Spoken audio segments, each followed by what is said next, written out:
And alright, it is time for a playthrough that I really didn't think I was going to get around to doing, but here we are. Good morning, good evening, whatever time of day it is for you. Welcome to this thing that I do called Thor's Entertainment. I am Thor, and the playthrough I am looking to do today is going to be for the remastered Crash Bandicoot.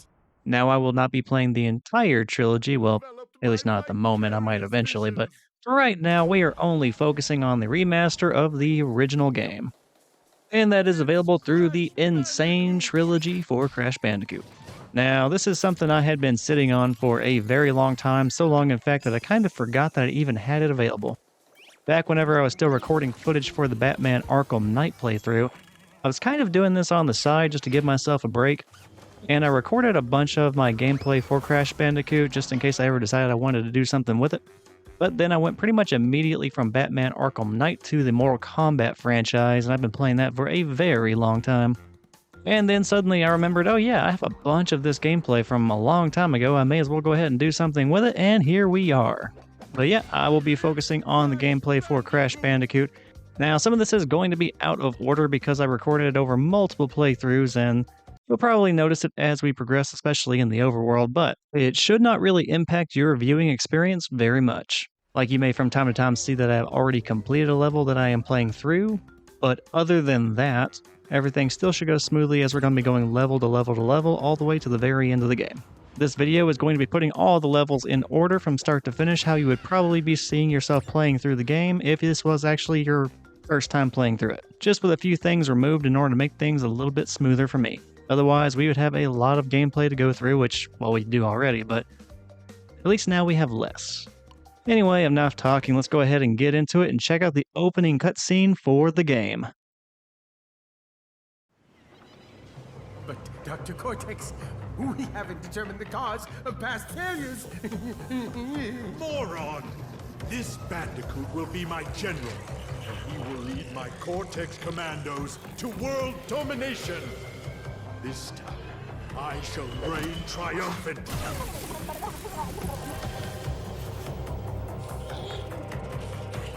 We are closer than ever before. Quickly, into the vortex. Dr. Cortex, the vortex is not ready. We have no idea what it could do.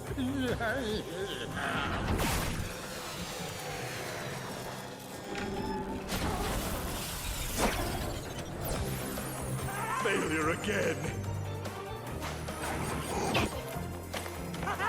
Capture him! Uh-oh. Prepare the female Bandicoot.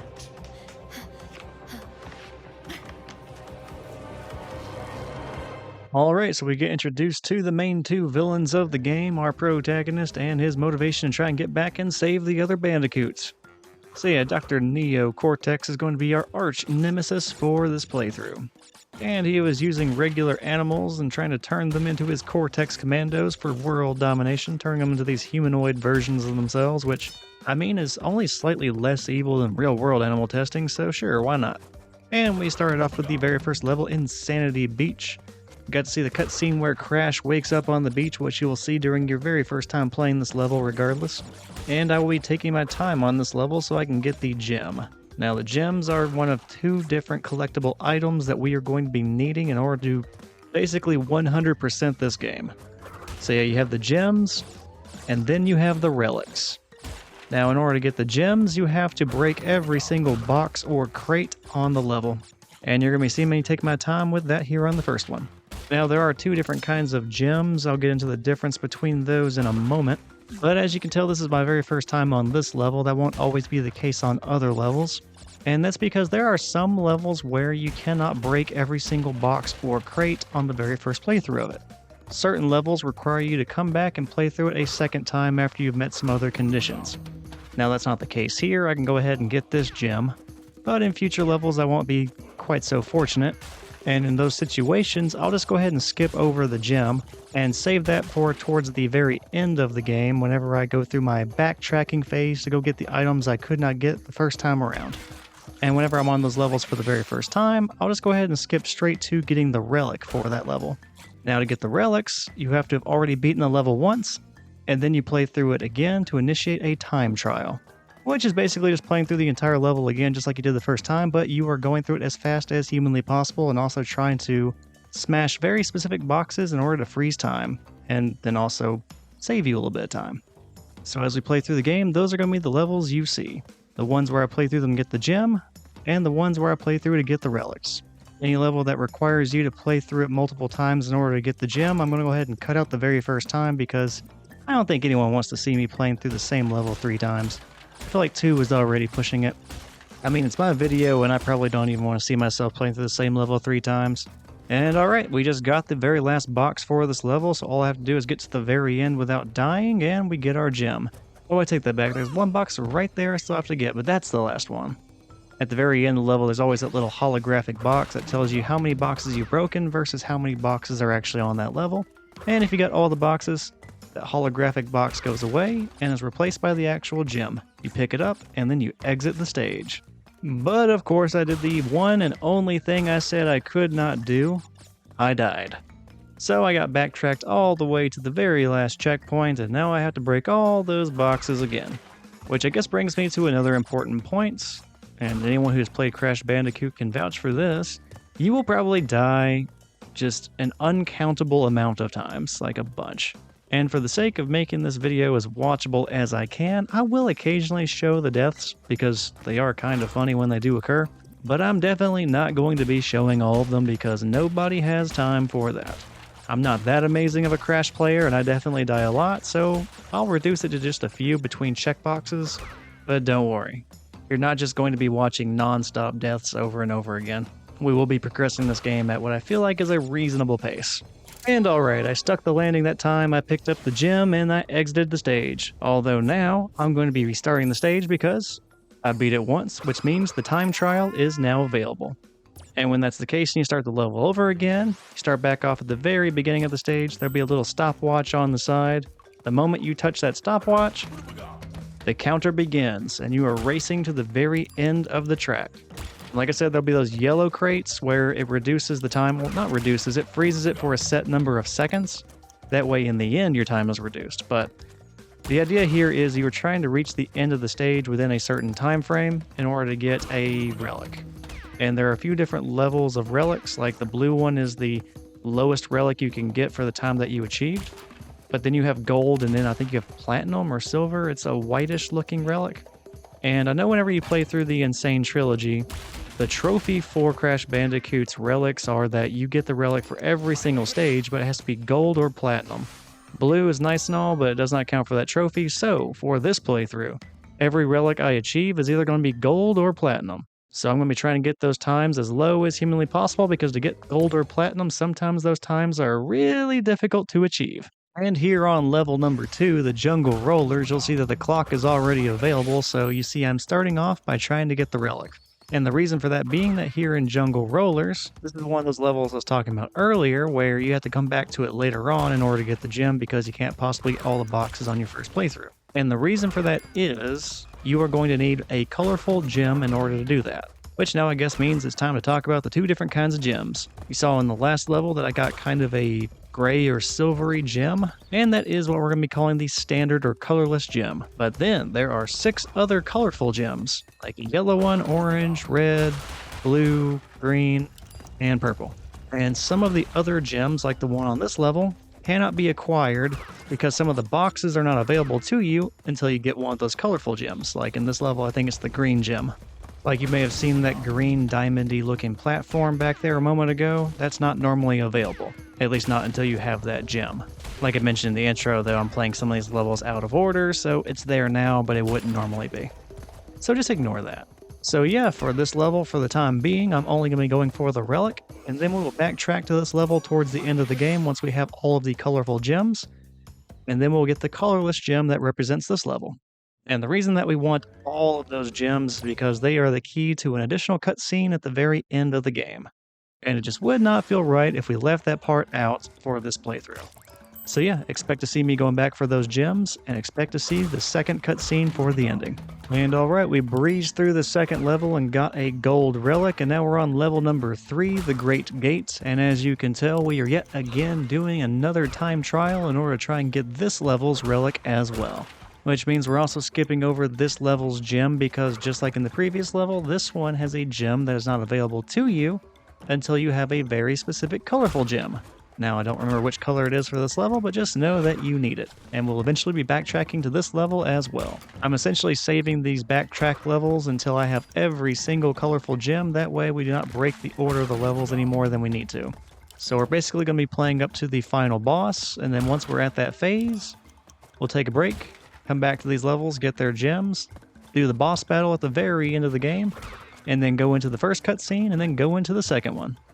And I will say the Great Gate here is a very not fun relic to get, because it is a very long level with all kinds of things that can kill you a bunch of different ways if you're even off just a little bit with your jumping.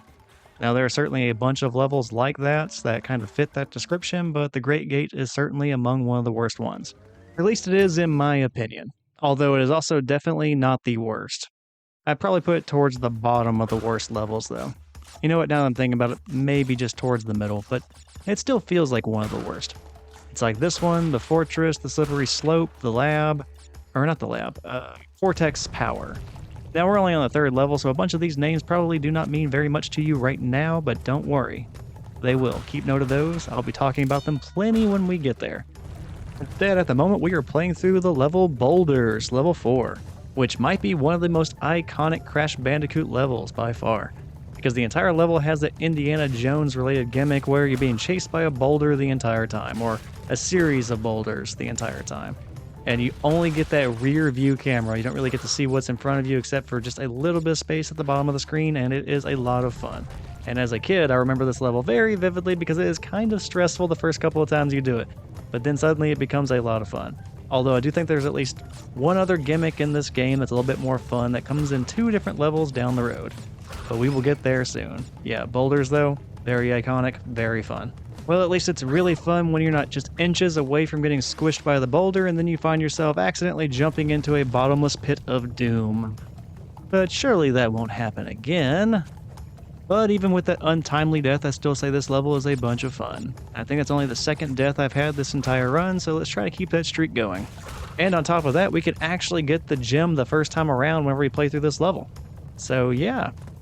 We should be up to 2 gems here momentarily. And almost there, and there it is. We got the gem and we win. On to level number 5. Oh no, wait. I still have to go back and play through the time trial for this level, so we are not going to level 5 just yet. We're going to go ahead and repeat boulders, and we're going to try and beat this in record time. Then we'll have the relic and the gem, and then we're going to go to level 5. Now, I mentioned the previous level, the Great Gate, was kind of an annoying level to try and get the relic for whenever I was trying to do it in real time. Now here we have the luxury of you getting to see the perfect run to get that relic, but it took me a bunch of attempts. One level that does not take a bunch of attempts is this one right here, Boulders. I would say it's probably one of the easiest ones to get a high level relic for, gold or platinum. And the reason for that being is there's really not anywhere to stop. You're pretty much non-stop going the entire level anyway because you're being chased by the boulder. So you can only have so high of an amount of time taken to complete the level anyway, because if you take a bunch of time, well, you're just gonna die. So yeah, after you do the level the very first time, I just recommend going ahead and doing it one more time for that relic, because at that point you're already familiar with the layout of the level and you can probably breeze through it in 1 or 2 attempts. Like in this case, I go ahead and first try victory getting this relic, so things are pretty nice. And there is one other boulder related level that is going to kind of feel the same exact way, in that once you know the level, and of course after you complete the level for the first time, just go ahead and go through it one more time to get the relic, because it's probably not going to take very many attempts once you're familiar with it, because it's already such a fast-paced level that you're pretty much bound to get either gold or platinum for the relic the first time around. Like, I can't really think of a time when I got lower than gold. As long as you keep that up tempo and don't die, you'll probably get it. And, well, speaking of not dying, I completely fail at doing that, and Crash ends up drowning in the river, and yeah, let's try that one more time. As you can see, I'm doing the time trial first for the level Upstream, level 5, which, as we've come to know, that means that this is going to be a level where I cannot get the gem on the very first try. I have to come back to it later after I get a specific colorful gem. And it's kind of funny in retrospect how many of these early levels require that. You think the early levels in a game would be designed for you to be able to reasonably get those boxes, those crates, so you can figure out the gem mechanic and get a better understanding of what you need to do in order to get those and continue doing those throughout the entire level.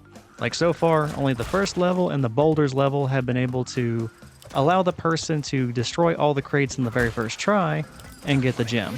Every other level we've done is going to require some backtracking, which, I mean, that's fine and all. But it feels like a lot more of these levels where you'd be backtracking should be maybe a little bit more in the middle, but I mean, look at the game I'm criticizing here. It's Crash Bandicoot, it's iconic, it's classic. My opinion does not matter. Fantastic game. But it's just kind of one of those funny things you notice in hindsight that they kind of front-loaded a bunch of these backtracking levels. After all of our success in the Upstream level, the very next level is going to be our very first boss fight of the game, which came a little bit sooner than I thought it did, but then again, I haven't really played through this in a while. And that being said, because I have not played through this in about a year, actually it's been over a year. Anyway, since it's been a long time, I don't actually remember what the weakness is for this boss fight. As I'm reflecting on this, my head tells me that whenever he stops, you want to be towards his backside. Maybe you can spin and attack him, or maybe you can jump on top of him to cause him damage, something along those lines. We just need to avoid that walloping stick he is wielding. And well, we eventually get flatlined by the Rafiki Concussion Stick Special, and I'll try to subtly cut here so it's not apparent that I died many, many more times before I eventually figured out what the weakness of this boss was, which it turns out is just jumping on their head, which is something I did try to do during the very first fight, but apparently I just was not quite getting the jump right because I did not end up doing any real damage to them, in fact, no damage at all. And as you can tell, now that I kind of figured out the secret to this boss fight, I am flying through it, and yeah, it's going to be pretty easy. And that just about does it for the very first boss fight of this game. Crash Bandicoot is going to organic trampoline his way out of here, and we're going to proceed on to the very next level. Next up, we have the Rolling Stones level, which is yet another one where we cannot get the colorless gem in this level until we eventually get a colorful gem somewhere else, specifically the blue gem. And that continues the trend I noticed where all the early levels, or well, most of the early levels, are ones that we're going to have to backtrack to later on. I did not realize how consistent of a thing that was until I was editing this video, but yeah, it is most of them. Not a problem though, that does mean that after we are done with most of these early game levels, once we hit around the mid stage of the game, all those middle levels should mostly be ones that we can kind of double up on, get the gem and then get the relic back to back, and start really putting a dent in some of our criteria to try 100%ing this game. And I am going to say 100% loosely here, and that's because I'm not trying to get the platinum relic on every single level or anything. I'm not trying to do all this in the hardest possible difficulty or the greatest achievements that you can do. Just enough to the point to where if you were playing through this yourself, you could end up getting all the trophies that are available for this game. I guess maybe minus the death-related trophies, since I am cutting out a good amount of the deaths, which so far I've only shown a few. I've had a lot more than I have been showing, but yeah, not to worry. That's still gonna be plenty more deaths for our friend Crash Bandicoot because, oh awesome, our very first platinum relic. Anyway, because, well, I do screw up quite a bit in this game. So even though I'm not showing every single one or even a large amount of the ones that I have unfortunately experienced throughout this game, there will be plenty of fun little death animations to see later on. And earlier I said that Boulders is one of the most iconic levels in Crash Bandicoot. Now I think I'm moving on to what would be probably the most iconic, or at least the one that I enjoy the most. And that is going to be the Hog Wild level and eventually the Whole Hog level. Two different levels that have the same gimmick. We jump onto a wild boar and we hold on for dear life as we try to navigate through the level at full speed while riding on top of this wild animal. It is a lot of fun, and it is something that would go on to be replicated in Crash Bandicoot 2 down the road, and eventually 3 as well. Only in Crash Bandicoot 2, Crash ends up riding a baby polar bear instead of a wild boar. And then in number 3, his sister Coco ends up riding on the back of a baby tiger. So yeah, they definitely realized that they were onto something with how fun these levels were, because they've pretty much been in every single Crash Bandicoot so far. Actually, I guess there are some more newer games like a Crash Bandicoot 4 of some kind, but I haven't played that yet, so I don't actually know if it makes a return there or not. Hopefully it does, but I am not sure yet. Maybe eventually I'll get around to playing that as well. And alright, what has been surprisingly a rare commodity, I have managed to pull off getting another gem, so we can check that one off the list. Now it's time to return to the beginning of the level, and then start the time trial and try to get a gold or platinum relic, which I would say Hog Wild is probably the easiest one to get a gold or a platinum relic in. And that's just because, well, you're riding on top of an animal going at full speed the entire time, and you cannot slow them down in any way. So basically, as long as you don't die, the pig is going to do everything that it needs to get you to where you need to go in the right amount of time. So yeah, just try to survive and you'll do just fine. Also, just remember that you do need to hit those yellow crates, but other than that, yeah, this one is pretty straightforward and an easy one to get the gem and the relic for. Although I did end up suffering one death on this level, or at least one death. I know I end up showing one death, but yeah, that's probably more. Anyway, what I'm trying to say is this one's not too bad to try and get knocked off the list of things that you need to do as you progress through the game. Although I am kind of curious, while you're riding this pig, is there some sort of a way that you could potentially miss the gem whenever you are running to the portal at the very end? Because after all, you don't jump off of the pig whenever you're riding it. You just have to ride the pig into the portal and then get transported back to the overworld. I have never tried it since I would hate to lose out on the gem, but I've always been kind of curious, could you just jump over it or run all the way to the side and just avoid the gem and then you have to do it all over again? I mean, definitely not worth risking it to find out, but that has crossed my mind before. But enough about Hog Wild, we are now at the fortress level, and man, do I have absolutely terrible memories about this level, specifically when going for the relic and trying to get gold or platinum with that relic. So I mentioned at the Great Gate that that was kind of an annoying level to try getting this gold or platinum relic for, but I corrected myself about midway through that comment because I realized it wasn't the most difficult, but it was annoying. This one, however, this one is definitely up there as one of the most difficult ones to get the relic for, in my opinion. And this is purely based on my own terrible experiences going for that thing. Because I do not exaggerate, it took me hours in order to get the gold or platinum relic and then proceed on to some more levels. But I was just trying this level over and over and over again, and it got so frustrating after a while because there are just so many things that can kill you along the way in this level. And it is not a short level. Like, if everything goes absolutely amazingly, which it will not, it's still going to take you about 2 minutes and 20 seconds in order to get through this entire level and get the gold relic. But that is you flying through this almost perfectly. Realistically, going through this level should take a lot longer. And a lot of you going through this level perfectly is going to be lucky, or at least it was for me. Because you start off on the ground floor, you hop up on a box that bounces you all the way to the next floor, the very first floor, I guess, technically, considering it's the first one you can really side-scroll through. But yeah, you go from that first floor, you have to climb up the spinning platforms and reach the second floor. Then you have a lot more things trying to kill you there as well, and then you reach the very end of that second floor, and there's a bunch more spinning platforms that you have to execute just perfectly and make sure you don't fall down, because if you fall down, it's a wash. You have to start all over again. Because there's pretty much no way you're going to recover in time in order to hit the timeline that you need to in order to get gold or platinum. Oh, and then you have to climb all of that to the third floor, which that's the one I'm on right now, and there are way more things that can kill you. And then at the very end of the third floor, guess what? You have to climb up a bunch more, try not to fall, and then reach the platform. So yeah, you can't fall, you can't be killed, obviously. And at any point, if you just don't hit any of the platforms quite right or any of the boxes just right, you could end up just a few seconds too slow.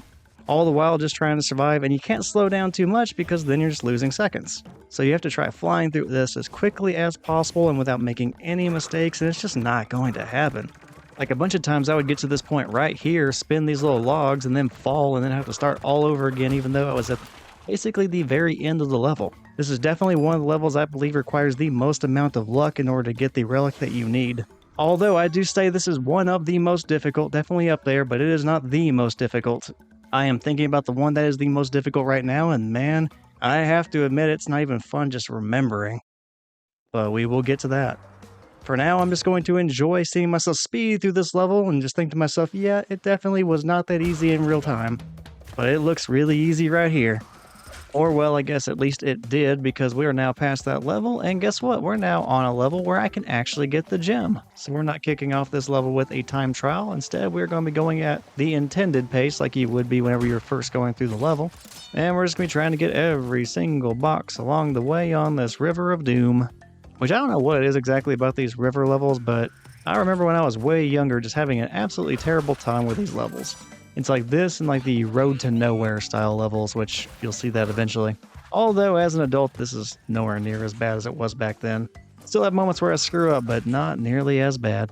As an adult though, it's definitely not the Road to Nowhere or this level that causes me nightmares. No, no, no, no, no. Instead, that special place of absolute horrid memory, well, that belongs to the Slippery Slope level. Again, you'll see that later, much later in the game, but that level haunts my dreams now. Like, I would gladly do this level over and over again. Like, go back to it. I'll go ahead and get the gem for it again. I'll do a whole time trial for it again. None of that bothers me. But I have a horrid fear of ever having to do the Slippery Slope stuff again. I never want to get the gem for that level again. I definitely never want to get the relic again for that level. I'll be holding on to that footage until like the day I die, just in case I ever need it again, because I am not playing through that crap again. Oh, and I have not really mentioned it throughout this level yet, but those little jumping fish are probably my favorite parts of this level. It's kind of random, but the fact they jump up and they're all nibbly with human-style teeth instead of, fish teeth. I don't know what it is exactly, but that makes me smile every single time I play through this level. Oh, this part's actually kind of important. So that little box, that middle box I just jumped on with the exclamation point. Yeah, that is your cue whenever you hit that to start backtracking through this level, which can be a little bit difficult since you have limited visibility, but you need that middle box in order to access that TNT and that wooden crate that we just saw. And thanks to me just dying, we're not going to walk past that waterfall again, and you'll see that those boxes are no longer there. They do not exist until you hit that metal box, and then they appear. So yeah, that's how that works. On multiple occasions, I pressed on through this level thinking that initiated something further ahead. It does not. And if you don't backtrack, you can't access a few crates that you're going to need in order to get the gem for this level. But if you don't know that, it's very easy to screw up and just press on with the level instead of backtracking a little bit. So definitely want to go out of my way to say that right here and now in case anyone watching this isn't aware of that, get your attention so that if you're ever trying to 100% this game, you know, hey, it's time to start going backwards. Instead of being confused like I was and then having to play this whole level again. I think that's the first time that this game has thrown us a curveball like that, so definitely wanted to point it out. And as we proceed forward through these levels, if we encounter anything like that again, I'll be sure to point it out. Because there are just a lot of little details about this game where you may not realize you need to do something and it causes you have to play through a level a bunch of times. Now, what a person considers difficult or not obvious is definitely going to vary on a per-person basis, but if I found it difficult or not clear whenever I was playing through the game, I'll make sure I say something. And I think this is the very first bonus level that we have done so far in Crash Bandicoot, which this is one of the earliest ones and it's pretty easy. As the game progresses, these get a lot more elaborate, where in order to get every single crate in the bonus level, you have to start doing things in some crazy specific sequences, and it's kind of hard to explain right now, but don't worry. You'll see exactly what I am talking about as we continue through this playthrough. Actually, I guess that's kind of a good example right there, because I just died, and now we're going to have to start the whole bonus level over again. So yeah, you have to start jumping on crates in really specific orders, or you're going to find yourself in a situation where the gap between where you need to jump or where you need to bounce to is possibly too great of a distance for you to actually pull off, and then you're going to die. Now this one is pretty much a straight line of boxes the entire time, so it's not really that complicated. Later on, however, they're going to be more staggered, or there's going to be a limited number of bouncing boxes that you need, and it's going to cause you to have to think about the order that you need to break the boxes in so that you're not stranded so far away that you're inevitably going to die. So yeah, this one's kind of a simple little puzzle since it's all just in one line, but eventually they get way more complicated. Oh, and it's worth mentioning that if you die in a bonus level, it does not actually count as a death. You're not going to be losing a life, and if you're ever on a level where you're trying to get one of the colorful gems, it does not count as a death there either. And that's important because if you are on a level where you're trying to get a colorful gem, you not only have to get every single box on that level, you have to do it without dying. So it's important to distinguish that the deaths do not count in the bonus level, especially for a stage where you're trying to get one of those gems. Now, getting one of the colorless gems is much easier because, I mean, you can die as many times as you want to. If you get all the boxes, that's all that really matters.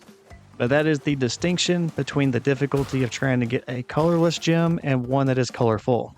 But we went ahead and already got the gem for this level. Now it's time to get the relic, and we are trying to speed run our way through here, which compared to the one that we just did for the fortress a moment ago, this speed run is so much easier. This time trial is nowhere near as complicated or as difficult in comparison. Which, thank goodness, even though I'm just watching this back at this point, I still kind of needed a break from remembering how bad that last one was. Now, I'm not sure which one of the river levels it was, but one of these I actually did not have the footage for whenever I was getting all this together for this video. So after not playing the game for like over a year, I had to go back in and start trying to get the relic for this level, which I thought was going to be more difficult than it ended up being. Like, I thought to myself, well, it's been such a long time, I'm going to be rusty and probably really bad at this, but I think I ended up getting the relic for whichever river level it was in the very first try, so I guess I was just worrying for nothing. And I guess it also emphasizes just how much easier this one was compared to the fortress level, just not even comparable. And I guess it should be kind of obvious as I'm playing through this, but the bonus parts of this level are going to be disabled whenever you're doing one of these time trials. And that's going to be pretty much the case for every single other level as well. So yeah, whenever you do the time trials, other aspects of levels do get locked down. Oh, and if you wander too far into the level, and you try backtracking to the stopwatch in order to start the time trial, sometimes that stopwatch is gone. Because if you go too far, you can't do the time trial. However, you still can wander forward a little bit, and sometimes that is to your advantage if you see an obstacle ahead of you that you just don't want to deal with, like an enemy or a TNT box. Just gee whiz. And now we are on to the second boss of this game, Ripperoo. And Ripperoo is a TNT obsessive kind of opponent, and you have to use the explosives against him in order to win. But also be careful because you can easily just blow yourself up. And looking forward into this game, besides Neo Cortex himself, I think Ripperoo might be the only boss that returns for a future game from this game. I could be 100% wrong about that, but as I'm thinking about it, I don't really see any others on this list that return later on. Like, Dr. Brio ends up turning up in Crash Bandicoot 2, but not as a boss. So as far as bosses that remain bosses, it might just be Ripperoo and Neo Cortex. In fact, Ripperoo is in the very next game, Crash Bandicoot 2. And he maintains a similar gimmick of using explosives against you, and I believe you have to kind of use them against him as well. So at least our crazy little kangaroo friend in the restraint jacket maintains a consistency throughout both games. And I don't know if he's in any other ones besides those two games, but I'm willing to bet that his gimmick probably remains the same if he does appear in any others. And speaking of gimmicks and consistency, the key to defeating Ripperoo is to recognize his pattern on this level wherever he's jumping, and then go to one of those big TNT boxes and jump on it, let it drift downstream, and land exactly where he's going to be jumping to, and allowing it to explode right next to him. Now, I have the first two patterns down. I know exactly where he's going and which TNT boxes to target. For some reason, my timing is just really off on the third pattern. I know I want to shoot for the TNT box in the top right corner, but for some reason, I'm just not jumping on it at the right time. And as you saw, it did end up causing a death for me. In all honesty, as I am the one editing this, I know it's caused way more than just that death. And I've cut out a lot of them. Which is kind of surprising. I didn't remember myself really struggling that much with this boss fight, but you know what? I ended up having a decent amount of trouble with it after all, so that was kind of a funny surprise for me watching this back. But I did end up figuring out the pattern. I went ahead and defeated Ripperoo, and I sent him floating downstream, and now it is time to press on to the next level. I'd still say I did better with that second boss fight than I did with the first one, at least when comparing the number of deaths. Even if all of the dying ended up taking place off-screen, thanks to the glorious magic of editing. And now we are on to a very interesting level, that being the Lost City. Now, this is level 12, and the reason it is as interesting as I am saying it is because this is going to be the very first opportunity we have had to go for a colorful gem. That's going to be the green one. So just a reminder, the criteria to get the colorful gem is to complete the entire level, get all of the crates in that level, and do so without dying. You can take as long as you want, but you cannot die, and you must get every single box. And I have to admit, the Lost City ended up being my grinding level. I had ran through the level so many times I was extremely confident in my ability to complete it, and you can get a lot of extra lives on this level. So once you get good at it, you can kind of breeze through the level at a very quick pace and pick up a lot of extra lives along the way, and it was kind of my key way of getting to 99 lives. That way, I wouldn't have any problems for the rest of my playthrough. Now, granted, I said that I stitched this playthrough together out of multiple playthroughs in order to show my progression through every single level and try and make it look as good as I could, so there are going to be times throughout this game where you see me with 99 lives, but there's also going to be plenty of times when you see me with substantially less. Oh, and we're coming up on an important part because there's going to be this jumping lizard up ahead, and we have to jump on that lizard and use the bounce to end up on top of those platforms in the walls that come out and try to push you off into the water. And once you're on top of those, there's going to be a little floating head icon for Dr. Brio. Dr. Brio being the guy with the bolts in his head. Now, that is an incredibly missable item because, well, if you kill the lizard without actually bouncing on him, you're not going to be able to get that little icon, which means you won't be able to access his bonus level, which also means you're not going to be able to get every single crate in the game. Or, well, that stage. And that's super duper important on this level specifically because the only way to get the lizard to come back is to die. But if you die, you cannot get the colorful gem. So you're just basically going to have to restart the entire level. And by restart, I mean you have to exit all the way back out to the overworld, and then you have to re-enter the level in order to restart it so it's not registering that you died on that level. Which is just more hassle than just waiting for the lizard to be in the right position and then bouncing off of it and getting that icon. So try not to make the same mistake as me if you're trying to go for the green gem. Wait for that lizard and make sure you don't screw it up, otherwise we're doing this all over again. Oh, and those boxes I just broke to get that last little icon, those were unlocked by hitting that metal box with the exclamation point a little bit further down. So yeah, that's what that box was for. And also, that lizard was super annoying. I was really convinced I was going to die in real time whenever I was going against that thing because it just would not leave me alone. But anyway, now it is on to the bonus stage for Dr. Brio. Now, Dr. Brio's bonus stages typically are explosive themed. So there's a very high likelihood that you will not complete these on your first try and get every single box. But I guess just as another reminder, you can die in a bonus level as much as necessary to get every single box because it will not count as a death for that level. So even though in all reality I died a bunch of times in this bonus level, none of them actually count as deaths, and whenever I do end up finishing this little bonus area with all the boxes I need, I can press on through the Lost City and still be eligible to get that green gem at the very end of the level so long as I end up with every other box without dying in the actual level itself. Bonuses are fair game, and there's not really too much to worry about because nothing really matters consequently for that area. And that's also going to be true for the other bonus level because, well, this I think is the very first level where there are two different bonus areas, one for Dr. Brio and one for the other Bandicoot.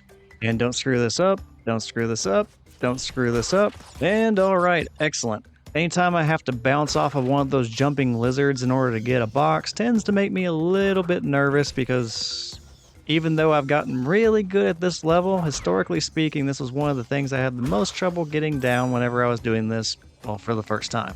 More often than not, I wouldn't get the depth quite right on the lizard, or it would move on me, or just something like that. Last thing I wanted to do was end up killing the lizard on accident, and then I can't get the box anymore, and then we're just starting this whole thing over again.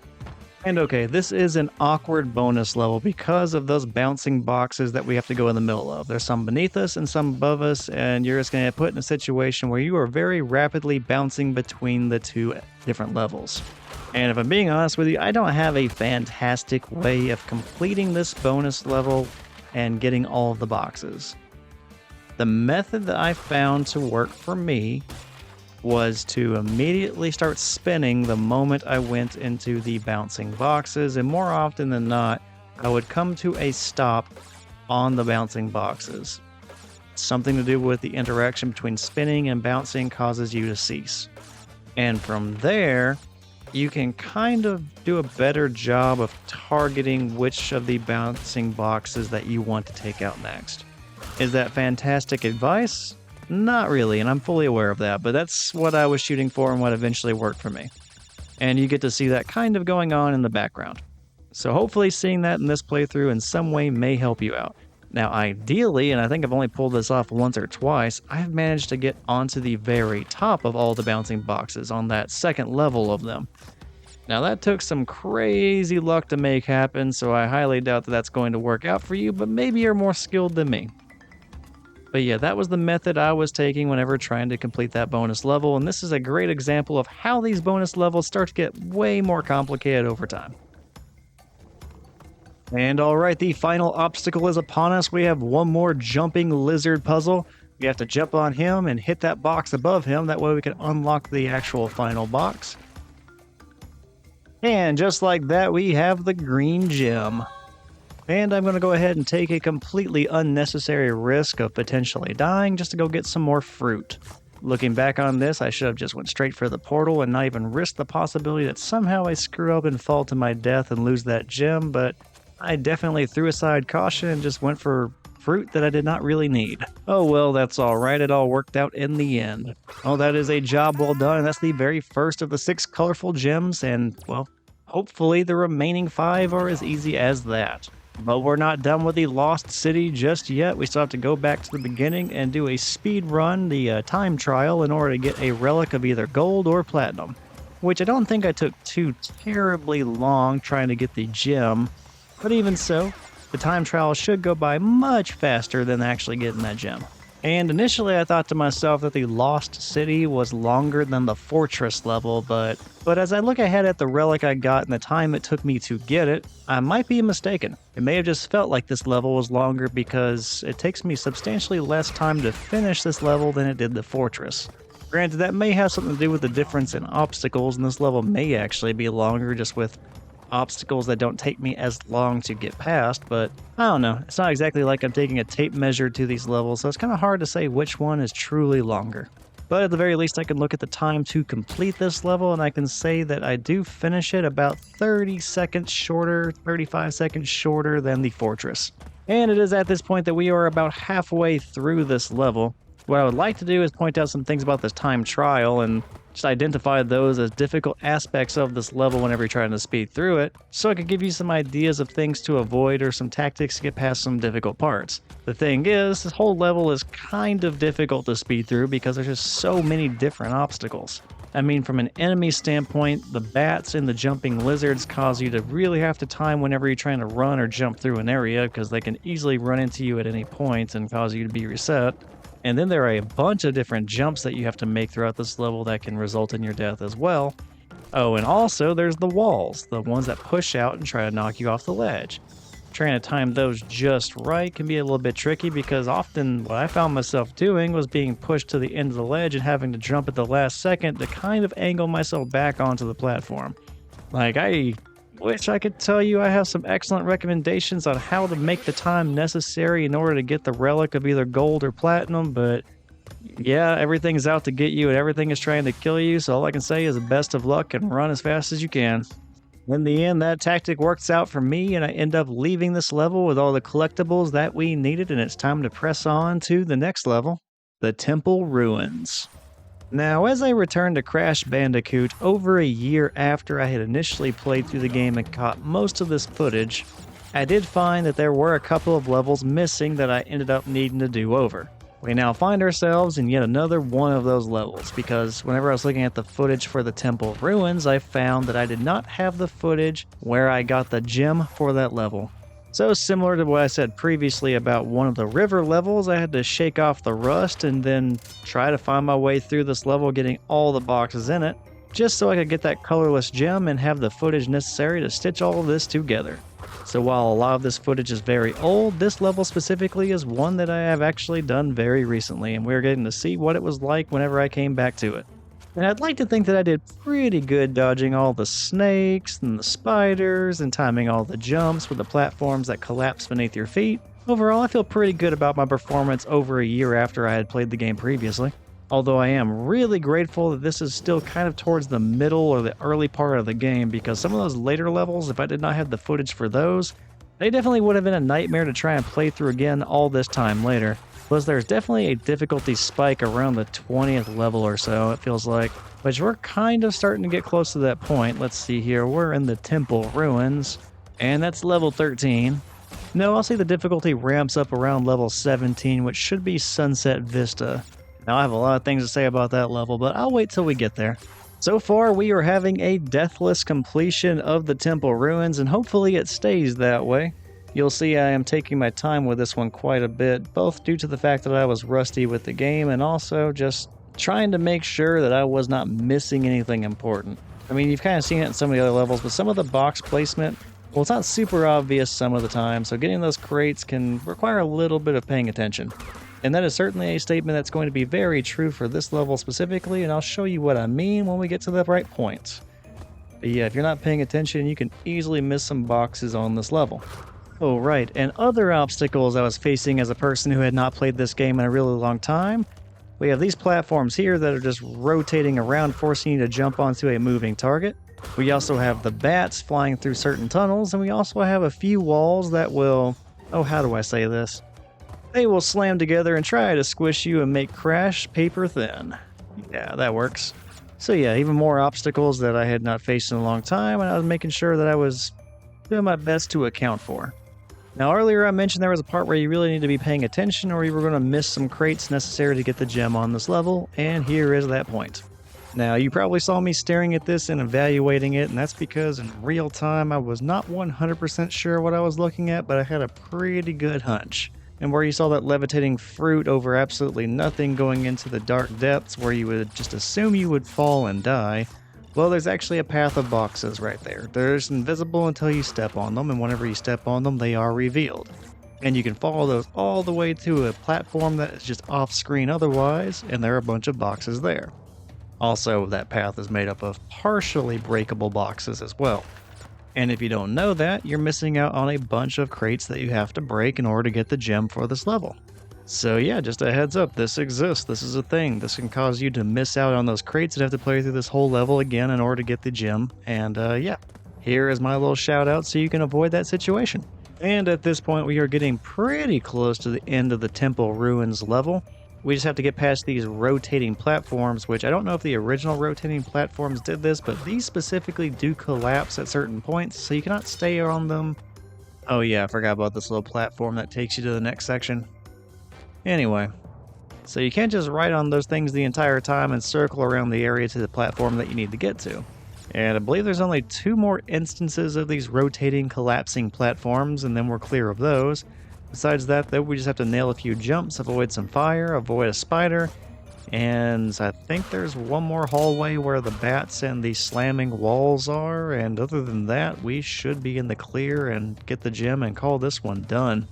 In fact, I do believe that is the very last box of the level right there. And it was, and we have the colorless gem.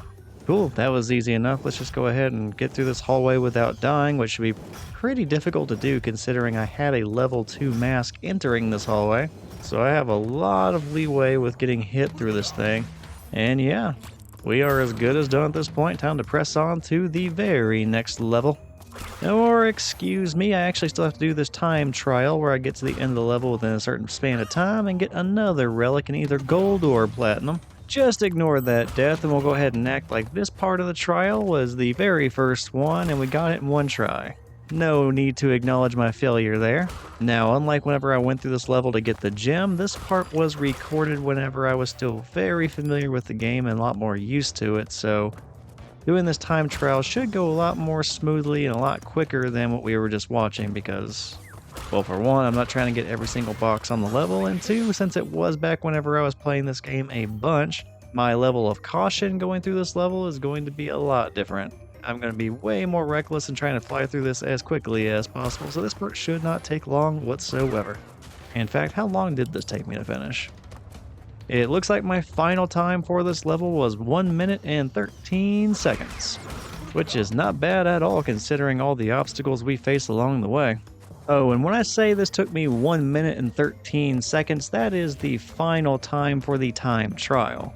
Now, if you take away all the time-stopping boxes I hit along the way, it definitely takes me a lot longer than that to complete this level, but since those freeze time, and that's stopping the clock as well.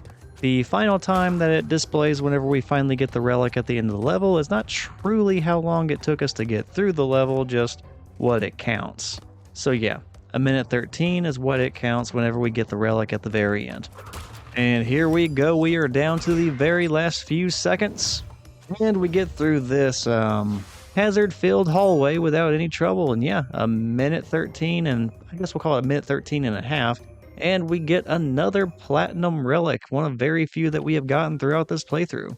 Very, very nice. And next up we have a level that definitely would have qualified as childhood trauma for me. That's going to be the level Road to Nowhere, which is also going to be level number 14 for us. And yeah, as you can tell, Road to Nowhere is kind of unique in that it's the very first stage of its kind, which there's usually at least 2 stages of each kind that's been introduced in the game. What I mean by that is like Hog Wild, you're riding the boar through the area, there's like 2 of those. Then there's Boulders, where you're being chased by the boulder. There's like 2 levels of that. And like there's 2 river levels, and so on and so on. There's like 2 of everything. And Road to Nowhere is the first of its kind, where we're up in the clouds on this very rickety breaking down bridge, and we're trying to jump from plank to plank throughout these broken down bridges, and we try to reach the very end of the bridges, the very end of the level, without falling into the cloudy, foggy, guaranteed death below. Now, as a kid, I found that my jumping accuracy was pretty terrible, and I was misjudging the depth for which I needed to jump, and I was very frequently falling into the cloudy death below. Now, this is a stage that as an adult definitely does not carry the same amount of difficulty that it did whenever I was a kid.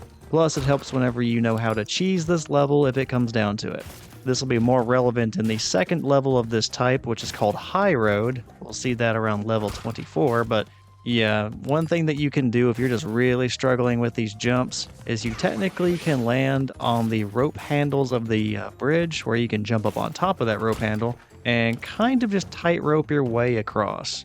Now, it's kind of easy to screw up that jump onto the ropes, and also you kind of have to angle crash just right to stay up on those ropes, but you can definitely sprint your way down those ropes all the way to the very end of the level if you know what you're doing. And then suddenly you're just flying through this without having to face any of the hazards like, planks that fall down or boars that are just randomly running down the bridge, which I feel like they're here because they heard what we did to their buddy, riding him like a horse. And they're like, you know what? No, that is too much humiliation for our cousin.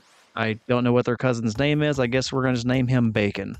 Anyway, that was too much humiliation for Cousin Bacon. We're going to go after this Crash Bandicoot guy, and we're going to teach him a lesson. We're also going to defy gravity running across, well, nothing on this bridge in order to try and gore him. Oh, man. There's a lot of crazy crap in the world of Crash Bandicoot, but I do think that gravity-defying boars, well, that's definitely one of the crazier things. I guess that means pigs can fly. Oh, and I was just talking about the second iterations of certain levels, and sure enough, I am now on one of them. We got the relic in the previous level of Road to Nowhere, and now we find ourselves on level 15, Boulder Dash, which is yet another scenario where we have to do the Indiana Jones run with a boulder falling right behind us. And if we are a little bit too slow, we get crushed by the rock. This one is going to be a tiny bit more difficult than the original Boulders level, but still it's not too bad, and similar to the previous one, since you're having to run as quickly as you can to get away from that boulder, you are going to be completing this level in really good time. So honestly, as long as you don't die and you complete the level, it's kind of difficult to get lower than a gold or a platinum relic level. So I would definitely categorize this as one of the easier ones to get the needed relic for, 100%ing this game. It's right up there with the other Boulders level and also the hog riding levels, the Hog Wild and the whole hog levels. And I didn't mention this in the previous Road to Nowhere level, but that is one that we're going to have to backtrack to later because the stage gem, the colorless gem for that level, is not achievable until you have the red colorful gem, which we won't have until we get to the slippery slope level. And also here in Boulder Dash is a similar situation where we also cannot get the gem for this level because, well, it requires a colorful gem as well. I don't remember which one it is for this level, but we don't have it yet, so we will just have to take care of that later. Actually, on a few of these levels where it requires a colorful gem, you may see the platform already available for us to utilize to get to the boxes that are otherwise unavailable. Like I mentioned in the very beginning of the playthrough, not all these levels were done in order. In some cases, I already had the colorful gems whenever I was going for the relics, and it seems like I should be able to do that, but since I am taking this one level at a time from start to finish, I'm kind of just ignoring those until we reach the point to when I achieve those colorful gems in this stitched together combined video, and then we're going to backtrack to those just like we would have if we had actually gone in order. So yeah, if you see those, just ignore those. We haven't got to those yet. We'll get to those whenever it's appropriate. And continuing the levels in the intended order, next up we have the level Whole Hog, which you can technically skip and go to the next level, Sunset Vista, instead, but I'm going to go ahead and knock it out in this order and just call this level 16. And then we'll call Sunset Vista the very next level, level 17. Now, in post, I realized that I stitched this one little level together in the opposite order that I normally do. Normally, the order is if I can get the gem, I'll go ahead and get the gem first, and then I will do the time trial for the relic. Here, on the other hand, for some reason, I put the relic first and the gem second, but just know that you can get both on this level. And we will be seeing both scenarios play out here. And yeah, we're yet again getting to ride a boar through a level at supersonic speeds. And man, if the boars on the rickety bridges were mad at us before, they're going to be really pissed that yet again one of their cousins is getting rode through a level. And I guess if the other cousin was named Bacon, we'll just go ahead and call this guy Ham. Now, we have already gotten a few deaths on this level, so it's pretty safe to assume that Ham is not quite as efficient of a runner as Bacon was, but Ham is still doing pretty good. After all, in the time trial to get the relic, we ended up finishing the level in about 25 seconds, or 25 counted seconds. Like we mentioned before, it was definitely more than that, but 25 seconds is still really good, so excellent job, Ham. Please just stop, running into pits and other objects and causing Crash to die. I would really appreciate it. But no, Ham is going to come through for us here today. We're going to get every single crate so that we can also add a gem on top of that relic on this level, so yeah. Oh, come on, Ham, I just gave you a pep talk about this. No more falling into pits of doom. Alright, let's try this again and get those crates and try to finish up this level in style. I believe in you, little buddy. Our little pig friend is going to be coming through for us in a pretty big way on this level. And speaking of this level, one of the unique things about it is certainly its music, which is some of the most upbeat, fun music in the entire game, to be honest. Like, I just love how lively it is. Anyway, we're at the level's end now, and sure enough, we hit every box along the way, and we do have the gem now. So yeah, a few deaths aside, this was a pretty straightforward and easy level. And now it is time to proceed on to something a lot less simple.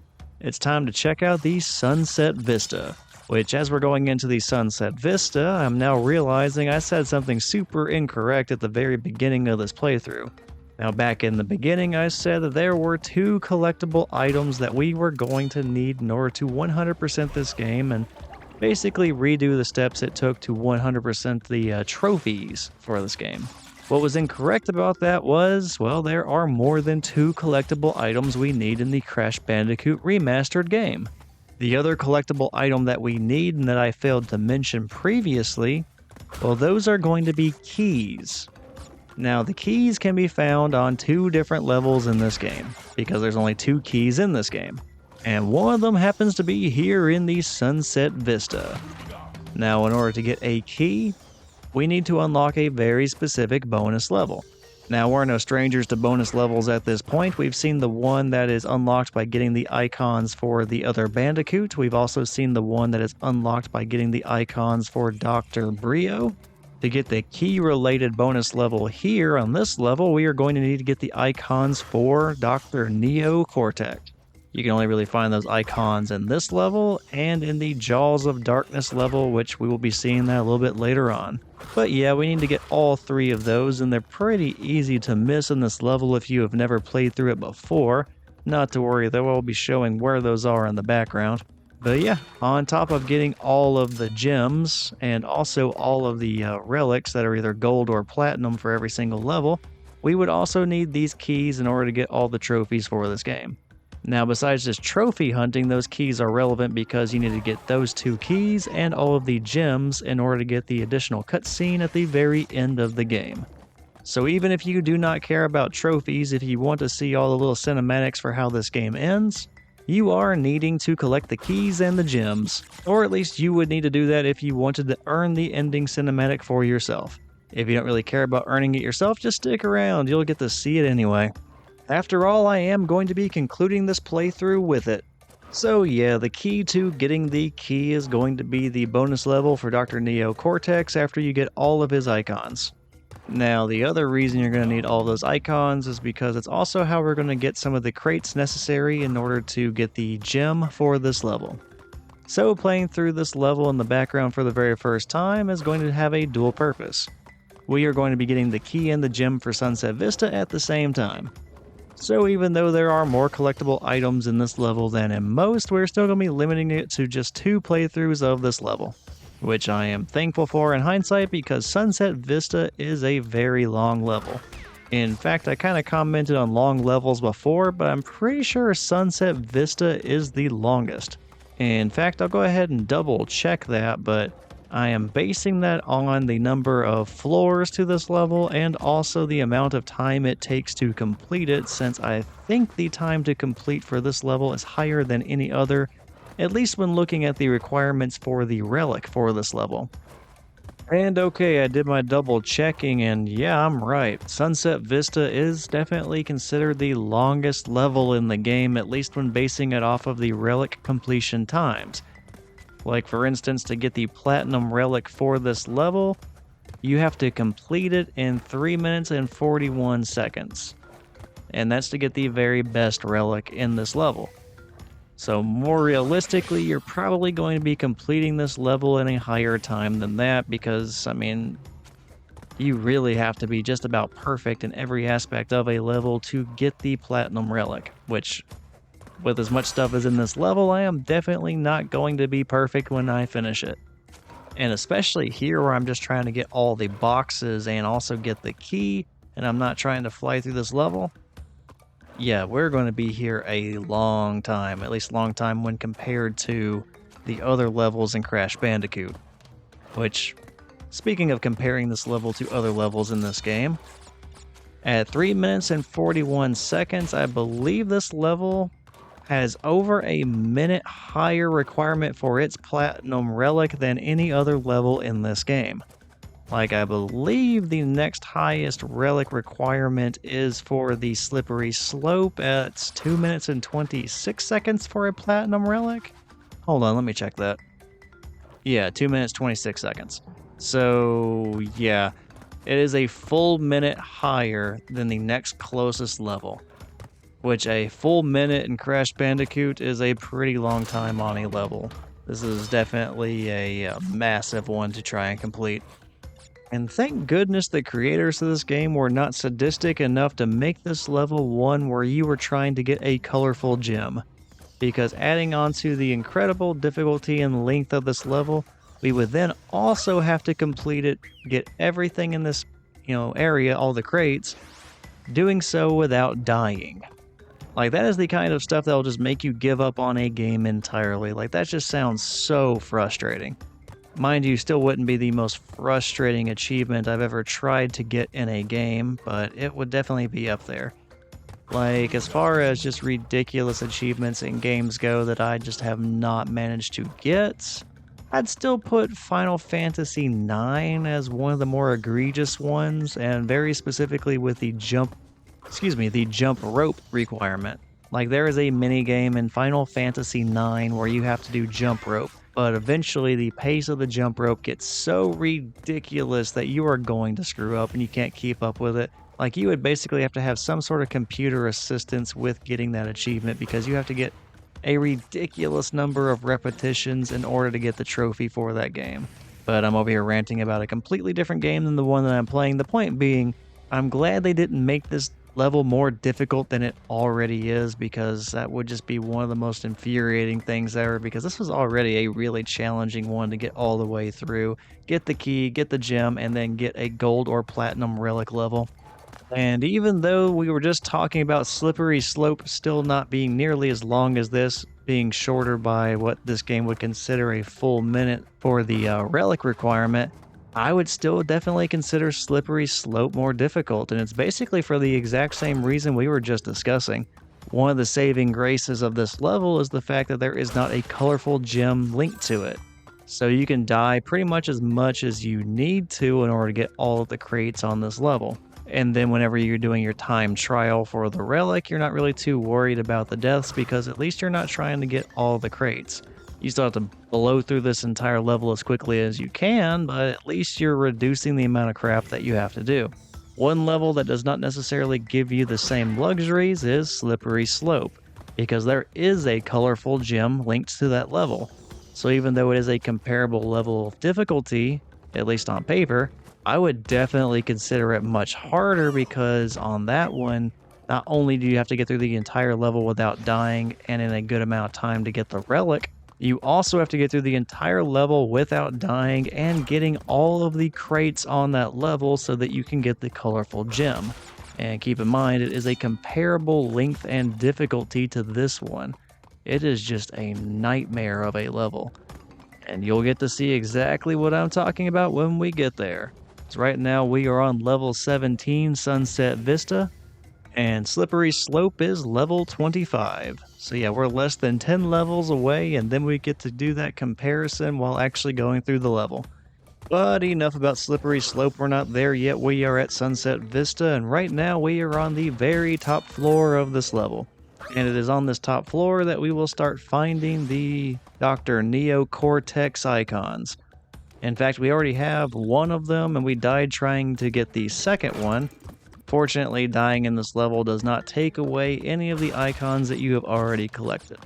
And to get the second Dr. Neo Cortex icon, you have to get on top of the walls that push out and try to knock you off the ledge to your death. So timing that one is kind of tricky. And thankfully, since, they don't go away when you die, you can afford to just get the icon and get pushed off the ledge to your death whenever getting that second one, because at least you get to retain it whenever you come back to the checkpoint. Oh, and by the way, the very first icon was back at the Leaping Lizard, where you had to jump onto the lizard, bounce off of him, hit the metal box above him, which then would spawn a bunch of boxes in a little room slightly to the back of where you were at. You can see it spawning. And then you take out those boxes, and within one of them is the first icon. So yeah, every single one of the Cortex icons are up here. We'll get the third one here in a little bit. So if you've gone through, 2/3 of the level and you were wondering when those icons were going to start popping up, now you know, they're all up here. In fact, you can actually see the box that contains the final Dr. Neo Cortex icon just slightly behind some of those structures over there behind the Ferris wheeling platforms. So that's where we need to get to, but let's see here. Yeah, okay, no, you cannot jump over that little structure there and get to the box that way. We have to go the long way around. Yeah, so I guess it goes without saying, but we do need to avoid the possibility of falling to our death on multiple different platforms that either retract on us or are continuously moving, so that's going to be pretty fun. But as long as we successfully navigate all the hazards of jumping around, we're in pretty good shape, because then we can get to that little back area, get the Cortex icon, and then we are directly beside the bonus level for Cortex, which effectively means we are right next to a checkpoint, because then we can just do that little bonus area as many times as necessary, and once we finally finish it, that becomes a checkpoint. So if we die, we just restart right there outside of where the bonus was. So that is a pretty nice little position to be in, as long as we don't screw anything up too catastrophically along the way. And alright, we are now within the Cortex bonus level, which, similar to the Dr. Brio levels, includes some explosives that we have to navigate around, which honestly, for such a unique requirement, to get that key, and there only being 2 Cortex-specific bonus areas, this one's really not that bad or that complicated. I mean, even though I say that, I still end up dying in this bonus area because it's me, and my execution is always a little bit iffy, but my poor execution aside, this one really isn't bad, especially when compared to a bunch of other bonus levels along the way. Not that I'm complaining, by the way. Like I said earlier, this is not the easiest level to get through and get all the collectibles in, so I will take whatever break I can along the way to make my life a little bit easier as I get all this nonsense. But alright, we got the key from the bonus area for Cortex, and I am just now realizing that there is actually one more floor for this level. I thought that there were just 3. Now there is a 4th one. My goodness, this level is longer than I remember. Which is saying something because I remember it being really, really long. Alright, that's cool. Not to worry, we just got one more bonus area to go in this top floor, and then we are done. This marathon of a level will be completed, and I have to admit, I'll be taking a break after commentating on this level. Mind you, no one watching this is going to notice any sort of a break, because it's going to be a seamless transition from my voiceover right now in this moment, and the next one for which I'll be throwing into the video immediately after this. I mean, you might notice a slight change in tone in my voice, which tends to happen whenever we record at different times, but besides that, the video will just keep on videoing and I'll just keep on talking as if nothing ever happened. But no, I'm pretty much done after this level. I think I'm going to need my break after that. And fortunately, to make things a little bit easier on me wrapping all of this up, I do manage to first try victory the bonus level, getting all of the boxes and just barely avoiding blowing myself up. So yay, happy accidents. We got that in one try. Let's just get to the very top of this level already, get to that 4th floor, which I really, really hope is actually the end of this level. There's not like a 5th floor that I just completely forgot about. And then we will get to see the conclusion, we'll get the gem, we'll get the key, and we will call it a day. Well, I'll call it a day. You'll call it a brief transition from current me to future me, which is certainly an interesting phrase because technically all of this is going to be me in the past talking anyway by the time this video is released. So it's all past me, but I'm calling it present me and future me. Yeah, that's not complicated at all. And regardless of what past, present, future tense you want to go with here, I am currently being my own worst enemy because I have fallen down this little escalation to these rotating platforms bunch of times. Like I keep falling and just plummeting further down, having to climb all the way back up and falling all the way back down. And yeah, my own mistakes are dragging out this already exceedingly long level. Now just imagine making that mistake right here going up to the 4th floor when you are being timed and you are trying to make either that gold or that platinum relic happen.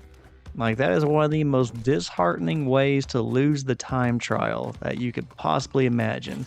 Like, it's not even an enemy killing you or you falling to your death. You're still alive and you fall and you just know you can't make up the time and you just have to restart the whole level over again. I can't tell you how many times that happened whenever I was trying to go for the relic here and in a couple of other levels like the fortress, for example. But in the end, I do end up getting the gem and I do end up getting the key for that level. I stopped falling all the way back down that little climb I had to do and I wrapped up the level the first time around to get the gem and the key. But that still leaves one more collectible to get, so I still have to get the relic. It is time to do the time travel for the Sunset Vista, and it is going to be a doozy. I think we can clock in 4 minutes and still get the gold relic, so expect about a 4-minute run here. Just fingers crossed I don't die like midway through or something like that and have to start all the way over because, oh boy, that is going to be just an absolutely terrible situation to have to witness.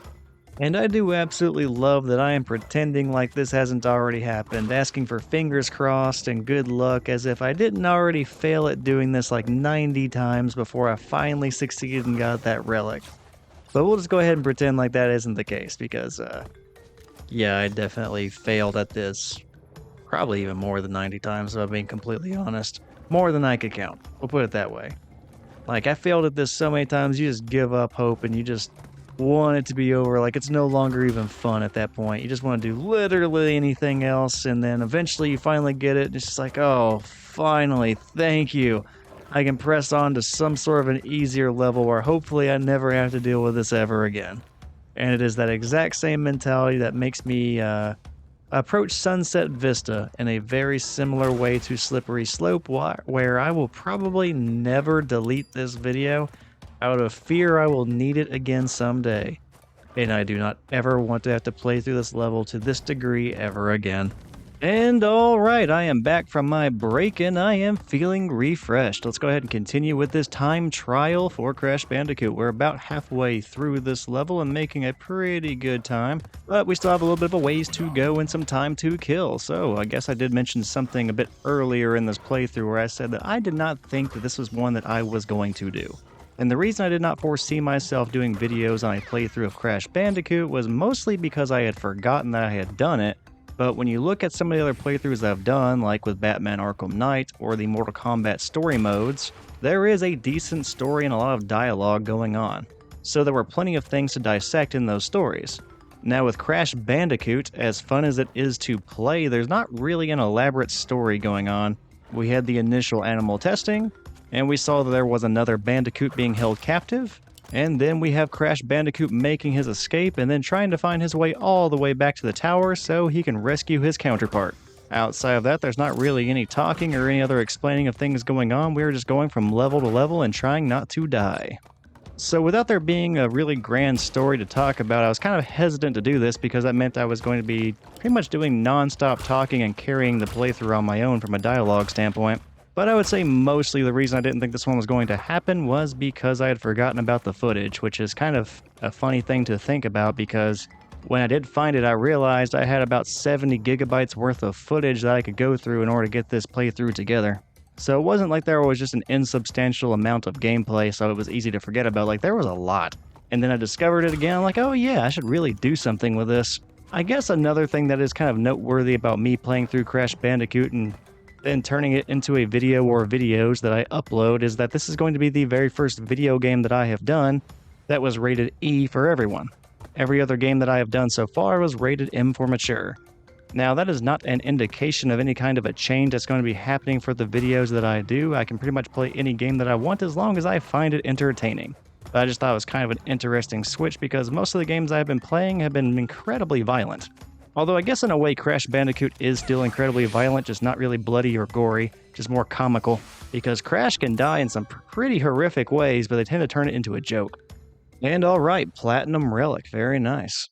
So yeah, even though I am playing I guess what you would consider a more family-friendly game, the absurdity of it and the implied violence in a comical fashion is still plenty to keep my attention. Plus I have enough nostalgia for this game to where I really don't care what it's rated, I'm going to have a good time playing it. Anyway, enough flashing back in my own brain, let's go ahead and face off against the next boss, Koala Kong. Now I mentioned earlier that I believe that Ripperoo is the only boss that returns for a future game, and alright, he threw that rock a lot faster than I was expecting. I'm gonna have to make sure I'm actually running in advance next time instead of trying to react to his throw. Anyway, yeah, I was saying that Ripperoo, I believe, is the only boss that returned for a future Crash Bandicoot game. And all the other bosses from this first game, with the exception of Neo Cortex, were never a boss again. And I guess that would kind of lead to a bunch of bosses that were not super memorable, and I have to say that Koala Kong, despite, having a decent look and the boss fight's plenty fine, but yeah, I kind of completely forgot about this character until I was playing through the Crash Bandicoot game again. Like, I have no recollection of this guy as a child. Well, I mean, I don't remember him from my childhood. Now granted, I had completely forgotten about Pinstripe as well. He's a boss that we still have to face off against later, but at least once I saw him, I was like, oh yeah, now I remember that guy. He just wasn't very memorable to stay in my mind up to that point. But poor old Koala Kong here was just kind of forgettable. Although I do believe in the final ending, they do make an Arnold Schwarzenegger joke about him that's kind of funny. So at least he has that going for him. And after dodging enough of his rocks and his explosives, he eventually threw a heavy rock, and I would spin and knock that heavy rock back at him, and I did that enough times to finally defeat Koala Kong, and he gets carried away in a mining cart.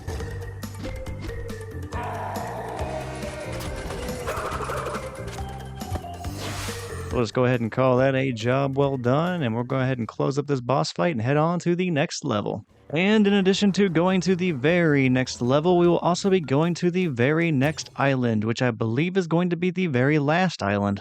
So every single level that we complete from here to the very end of the game should all take place on this island, and it is also at this point I would say is when the game starts to get a bit more difficult.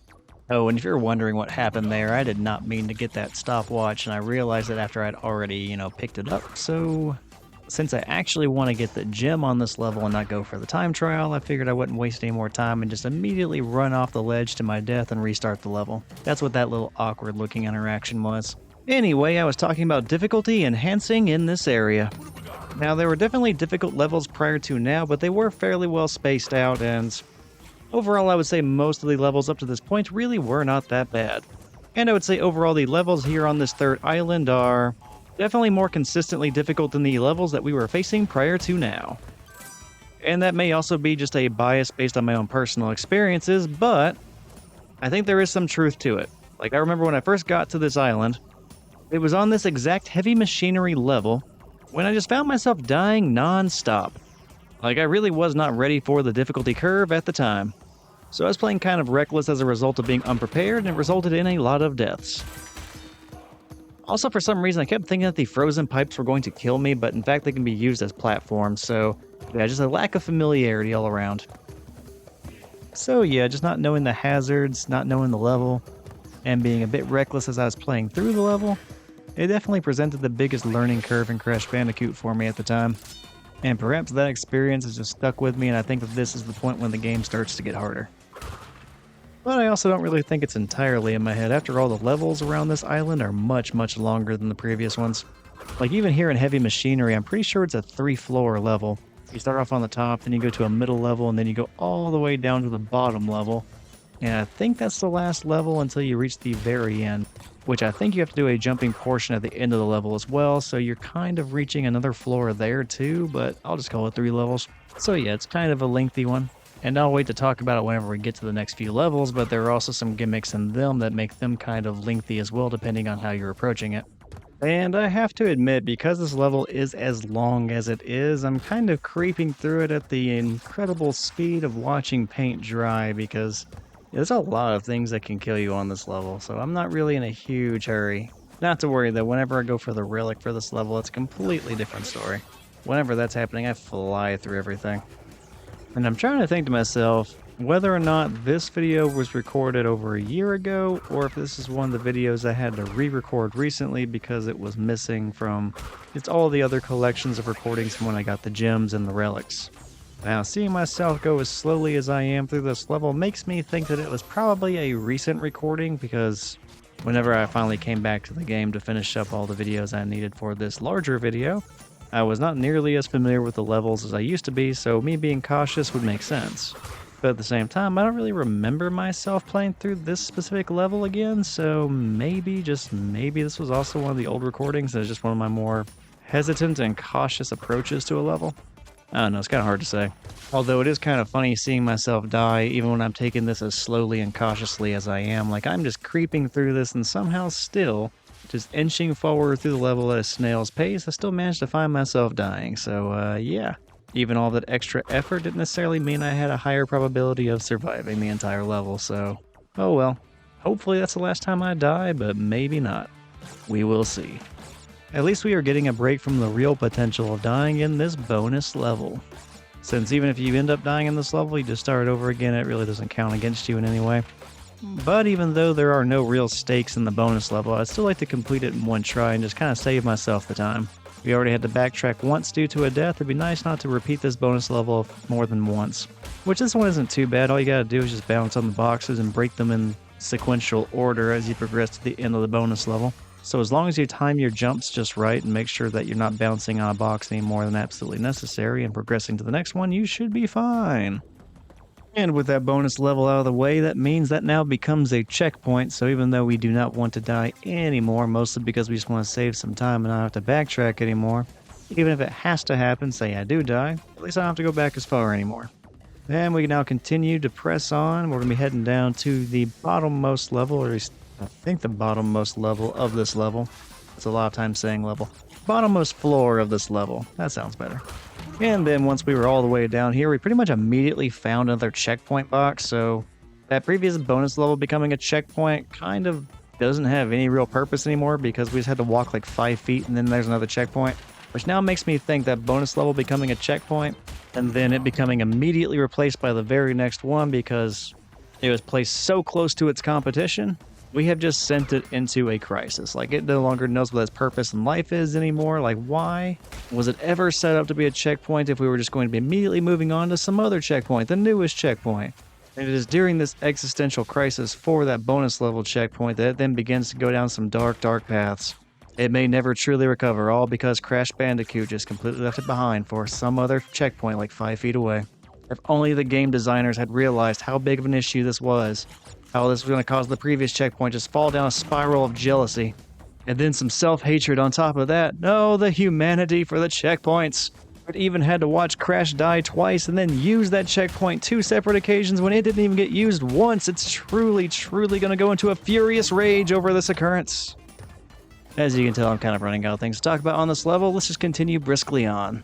Now, like I said previously, my intention was to not die any more than I already have, mostly because I just wanted to limit the amount of backtracking that would take place, and by proxy, it would also limit the amount of time it was going to take me to complete this level, considering that I'm only getting through this level right now in order to get the gem. And I still have to play through this level one more time, all the way from start to finish, in order to try and get the relic during a time trial. So, keep in mind that I had to play through this level another time. Really didn't want to spend too much time on it, just my first playthrough of it, or what's going to be the first playthrough of it for this video anyway. As you can tell by the stopwatch being at the very beginning of this level, obviously I've already played through this once before. And I guess to revisit a previous topic, whenever I said I wasn't going to show the initial playthrough of a level if I did not get the gem for it during the initial playthrough, this is kind of why. Some of these long levels can be really tedious if I found myself in a situation where I was having to play through it 3 separate times. Like 2 was already a lot and kind of pushing it, but 3 was just way too much. We're talking about spending like 20 minutes on just one level. And at the moment we are on the Dr. Brio bonus level, where this one's not too complicated. You start off with 1 row of boxes at the very bottom of the screen.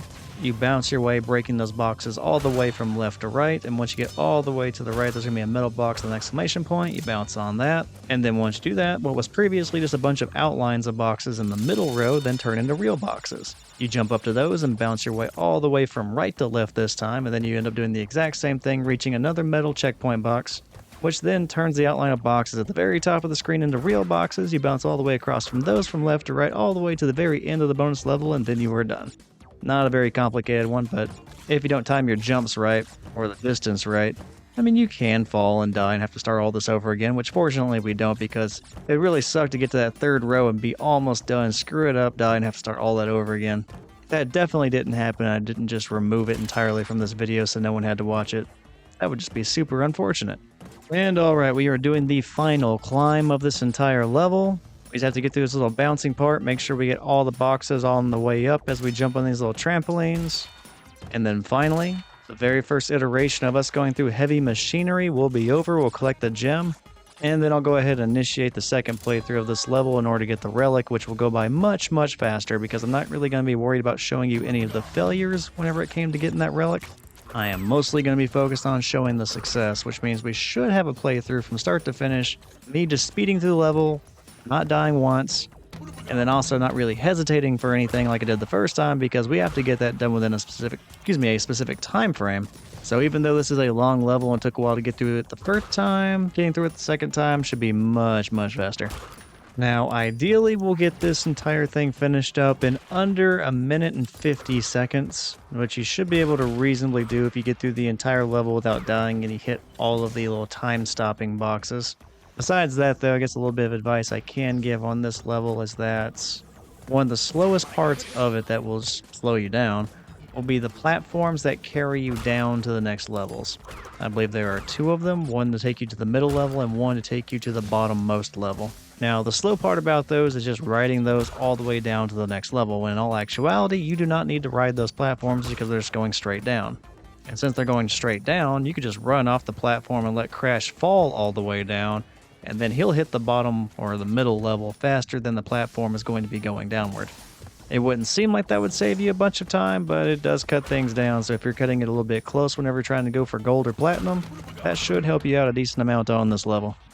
And also on this level, like I mentioned earlier, there's a lot of things that can kill Crash, but one of the least intimidating ones are those little walking robots that are just barely scurrying around the platform.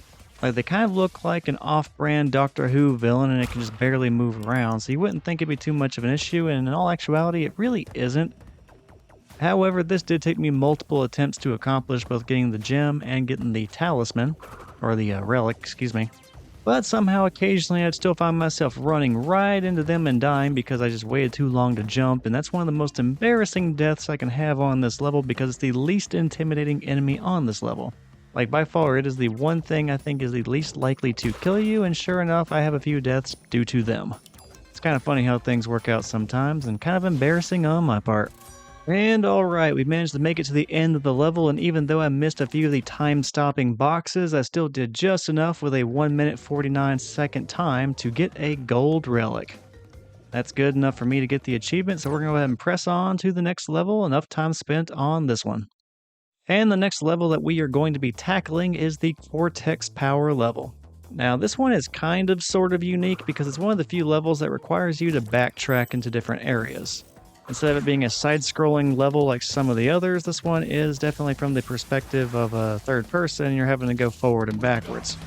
And unlike a lot of the other levels, there are multiple paths that you can take and multiple paths that you have to take in order to get all the boxes for this level, so getting the gem can be a bit of a challenge. And in fact, getting the gem requires you to have another colorful gem under your belt in order to do it, so we'll be coming back to this level later. And right now we're just going to be focusing on getting through the level as quickly as possible and trying to get yet another gold or platinum relic. Which I'd say getting the relic for this level is a lot easier than getting the gem. At least this way you can go through the fastest possible routes without any sort of backtracking, and that makes things a little bit easier. I would say the thing that's going to cause you the most trouble is just backtracking through this level whenever it comes to the gem. If you just follow one path the entire time, it's really not that bad and you should be done with minimal effort and probably under about 40 seconds. And here we are at the end of the level, and yeah, under 40 seconds I got done in 38 seconds, or about 38 seconds after you factor in all the time-stopping boxes, and that was enough for another platinum relic. So that's one of the better times that you can get for this thing, and I'm pretty happy about that. So yeah, so long Cortex Power, I will see you later whenever it comes time for the gem, but right now we are pressing on to the next level. Speaking of which, we are at the next level now, and that's going to be the Generator Room. And Generator Room happens to be one of the levels that is containing a colorful gem, which then provides us with a unique challenge of trying to get through the entire level without dying, but while also getting every single box in that level. So yeah, you may see me take my time just a little bit whenever it comes to this level, just to make sure I get every single box in this level, while also remaining alive the entire time. And as previously mentioned, bonus levels do not count as deaths. You can die in those as much as you would like, and yeah, this one has a bonus level that we're going to have to knock out as well, so you'll probably see me maybe screw that one up. I can't remember if I got that in the first try on this level or not. But we shall see. Yeah, the Lost City was the very first level where I got a colorful gem the very first time that I played through Crash Bandicoot. But I do believe here at the Generator Room, this is the second level where I got a colorful gem. So there's a pretty wide gap between when I got my first and my second. And yeah, this one took me plenty of attempts, mostly due to the jumping portions of this level, getting on certain platforms that move and timing your jumps just right to get between platforms that are both moving and stationary. Now granted, the enemies can cause you some problems too, but the dropping platforms, the moving platforms, the stationary platforms, all the jumps involved in that is definitely what tripped me up the most. And even though I said the enemies in this level are not that bad when compared to the jumping portions of this level, they have still been giving me a little bit of trouble so far in this playthrough of the level. Man, I said level a lot. Anyway, yeah, the enemies caused me some trouble. And thankfully I had a level 2 mask, and that managed to save me both times I got hit by the enemies. And I don't think I've really talked about this before in the playthrough, but whenever you are struggling in a level and dying very frequently, the game begins to compensate and help you out a little bit. It basically feels bad for you and starts making things easier. Now, the way it did that for me here in this level, because again, I died quite a bit trying to get this colorful gem, it gives you a mask from the start. So if you've died a bunch of times, you no longer just enter as Crash, it gives you a mask as well. And if you are really struggling and really sucking at a level, which, trust me, I was here, it'll give you that level 2 mask with the orange and yellow feathers. That way you can take 2 hits before actually anything fatal can happen to you. Short of, falling to your death. A mask will not help you there. So yeah, that's how I ended up starting off with a level 2 orange and yellow mask at the very beginning of the level, because I was dying just all the time on this level trying to get this colorful gem. Now, I don't think it happened in this level. I could be wrong though, but another way the game can compensate and help you out is it can turn boxes that are just standard normal crates into checkpoints. That way you're not trying to go as far between one checkpoint and another, and it makes it a little bit easier for you if you're frequently dying, since you no longer have to backtrack all the way back to that previous checkpoint. You can kind of have a middle point that otherwise would not be there. I'm not sure if there are other ways the game Crash Bandicoot takes sympathy on a player that is dying a bunch, but those are the 2 cases that come to mind for me that I am immediately aware of: the masks and the additional checkpoints that would not normally be there. So yeah, if you ever watch me playing through this game and there's a checkpoint that you did not see when you were playing through the game, that probably means I was dying a lot more than you were. Oh, and whenever it comes to these colorful gems, if you do die on this level, don't continue trying to play through it. Because even if you die and you start over at the very beginning of the level, it still counts it as a death. And if you get all the way through the level and get all the boxes from that point, you're still not going to get the gem because you technically died. So what you have to do whenever you die on a level like this is you have to quit, return to the overworld, and then re-enter the level again. Which can be pretty tedious, especially whenever it's a challenging level, but unfortunately that is what you have to do for the game to count you as not dying when going through a level. And yeah, I was definitely trying to time that spin and activation of the TNT for when the platform was starting to move away so it would not get blown up, but I did not do that very well, and yeah, we are back down to a level 1 mask. As you can tell, all the deaths that resulted in me getting those masks, well, it really benefited me in the long run. I definitely needed all the flexibility I could with taking hits on this level for me to finally complete it without dying. And that is a very good example of one of the cases where I definitely needed it. To include all the other times on this level when I ran into various enemies. So yeah, despite this being my successful run at getting the colorful gem, I definitely screwed up a bunch, and I would not have been successful had I not had all the extra benefits I could possibly get on this level. So in a way, in some cases, it might be beneficial to just go ahead and die as many times as necessary to get a mask or a level 2 mask. That way you have the flexibility you're going to need to actually finish the level without dying. I think in some cases, like the slippery slope, I did end up, deliberately dying a bunch of times just so I could reasonably do this. But in any case, the generator room level is at its end and we got the colorful gem. It is time to press on to the next level, which I believe ironically also has a colorful gem available, so yeah. No wait, nope. I forgot, we're not pressing on to the next level just yet. We still have to get the relic for this level. So yeah, you saw how long it took me to get through the level from start to finish while not dying and then also getting all of the crates.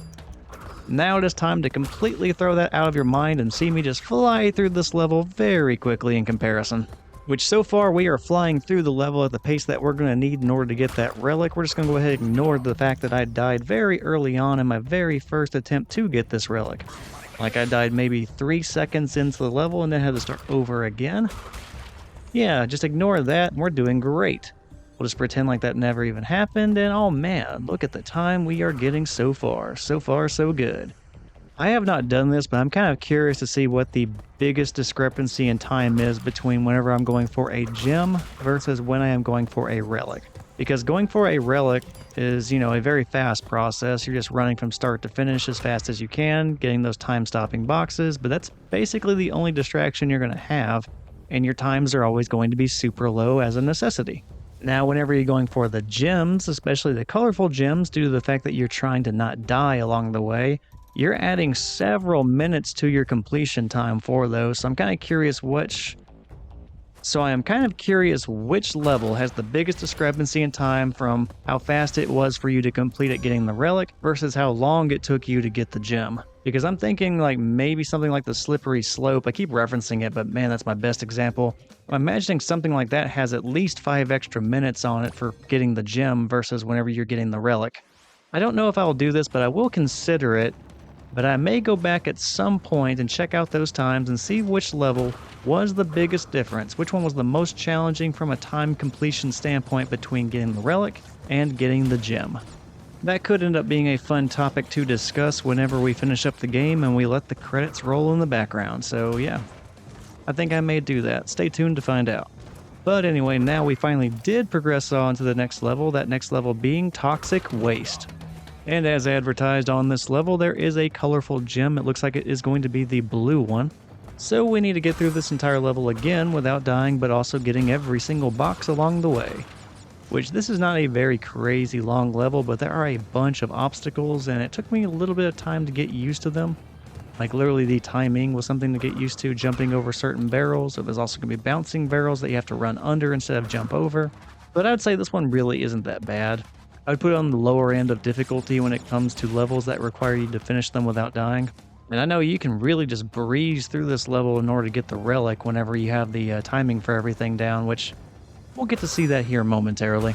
But yeah, as far as obstacles are concerned, the rolling barrels really are not bad at all. They're pretty simple, just jump over them. The worst thing that you can do is maybe accidentally run into them. Like say you're running forward and you don't time your jump right, maybe you wait too long to jump and you just run straight into the barrel.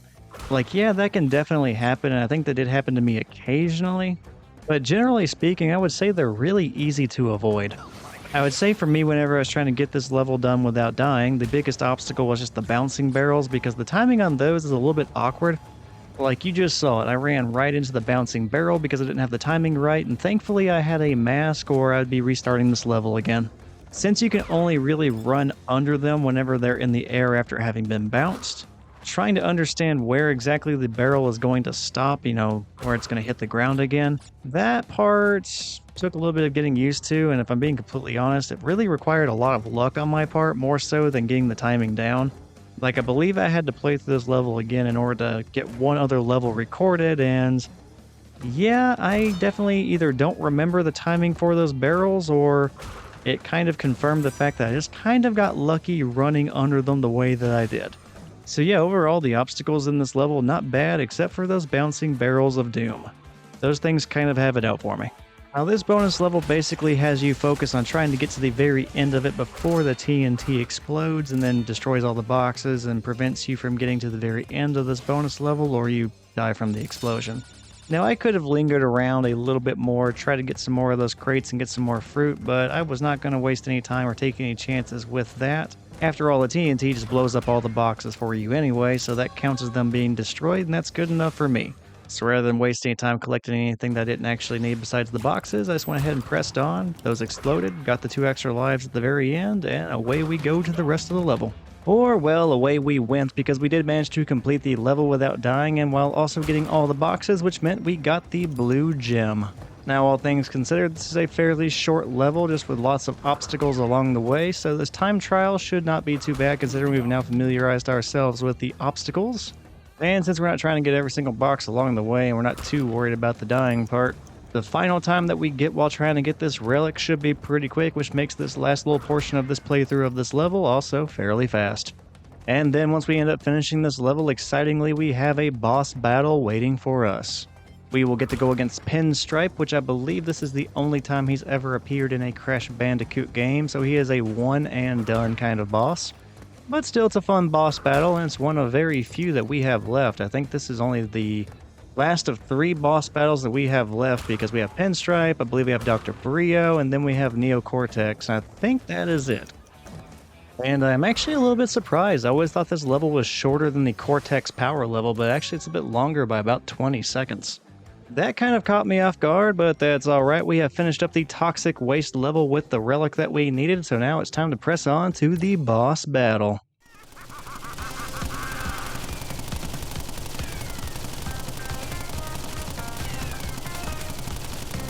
And alright, here we have Pinstripe, and as was made obvious by his introductory cutscene there, the big obstacle for him is going to be the fact that he is shooting at you pretty much the entire boss fight.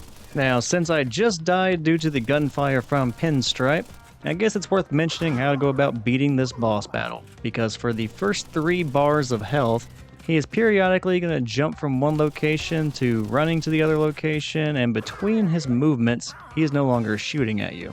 So you want to make use of those times whenever he's moving and not shooting to run up on him, use Crash's spin attack, and that will damage him. So yeah, for the first 3 bars of health, you're just waiting for those moments whenever he is running across the stage.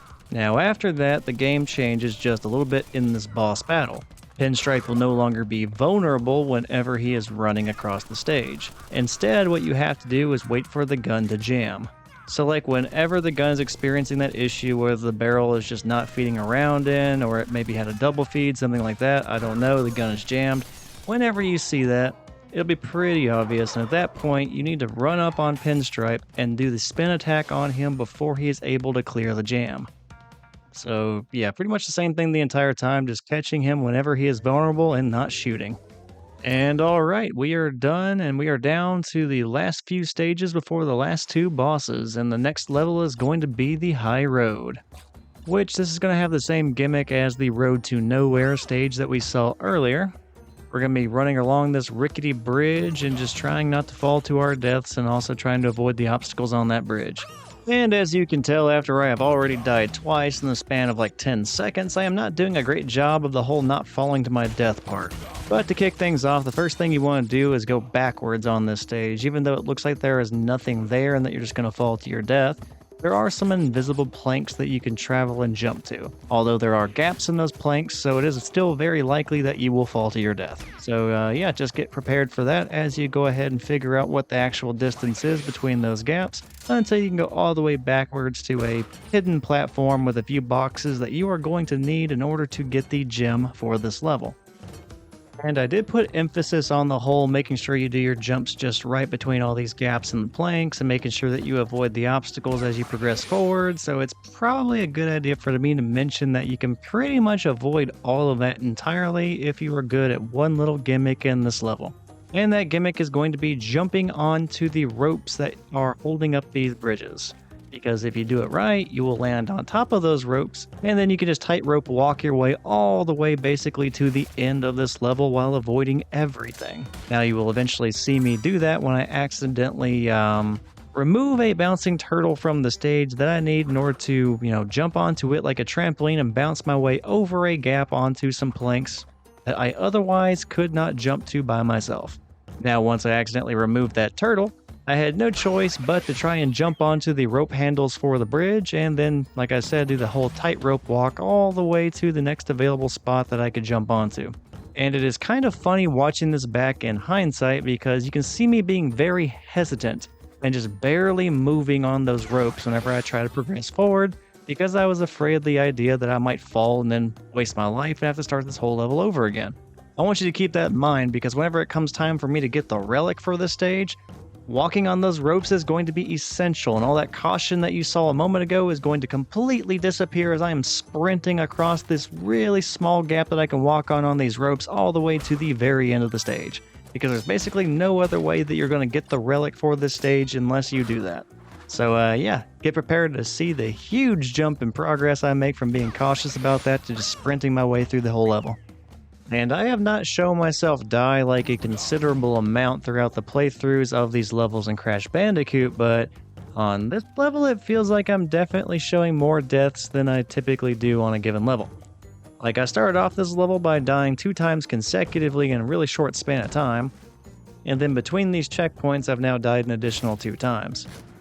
So as you can tell, I kind of struggle with these Road to Nowhere and High Road related levels. And to try and avoid stranding myself on this little ledge here, I want to wait till the mask runs out of its invincibility so I don't take out that turtle, and I still have something I can use to trampoline my way across the gap. So yeah, we're hanging out a moment. So yeah, I have shown 4 deaths so far on this level. And the funny thing is, I'm completely cutting out all the additional deaths that took place. So yeah, if we've only gotten 4 so far, just imagine how many more happened off screen. Aw, look how happy he is. That wild boar is just wanting to hang out and enjoy the view. Kind of almost makes you feel bad that Crash Bandicoot was riding his cousins through the finish line of various levels earlier. You just keep hanging out and enjoying the view, buddy. I mentioned earlier that I was kind of playing with the idea of going back and looking at the biggest time discrepancy that took place between how long it took me to get a gem on a level and how long it took me to get the gold or platinum relic for that level. But I have been playing with the idea of doing something else related to the deaths of Crash Bandicoot. And the idea is, and it would take me a long time to do it, but I was thinking I could go back, look at what footage I have, and kind of make a montage of all the times I died as Crash Bandicoot trying to get the gems or the right kind of relics. Now, the footage I have is nowhere near going to cover all of the deaths that took place whenever I was playing this game, because I only recorded up to a certain point prior to when I finally did achieve getting either the gem or the relic. So there are a lot of attempts at certain levels that I just don't have the footage for anymore. So even though there's a colossal amount more deaths than I could possibly show in this video, or whenever this playthrough ends, it would still be kind of cool to kind of get an idea of just how colossal of an amount of lives I went through by montaging what footage I do have, and then getting the final count of how many lives were lost by our friend Crash Bandicoot throughout this playthrough, mostly due to me not being the most amazing platformer in the world. So yeah, my bad, Crash. Maybe we'll get that statistic and you can hold that against me for the rest of your life. Which, I don't know if there's ever going to be another Crash Bandicoot game, so maybe the lifespan of the Crash Bandicoot franchise is already over. But if they happen to make another game, well, you can keep holding it against me.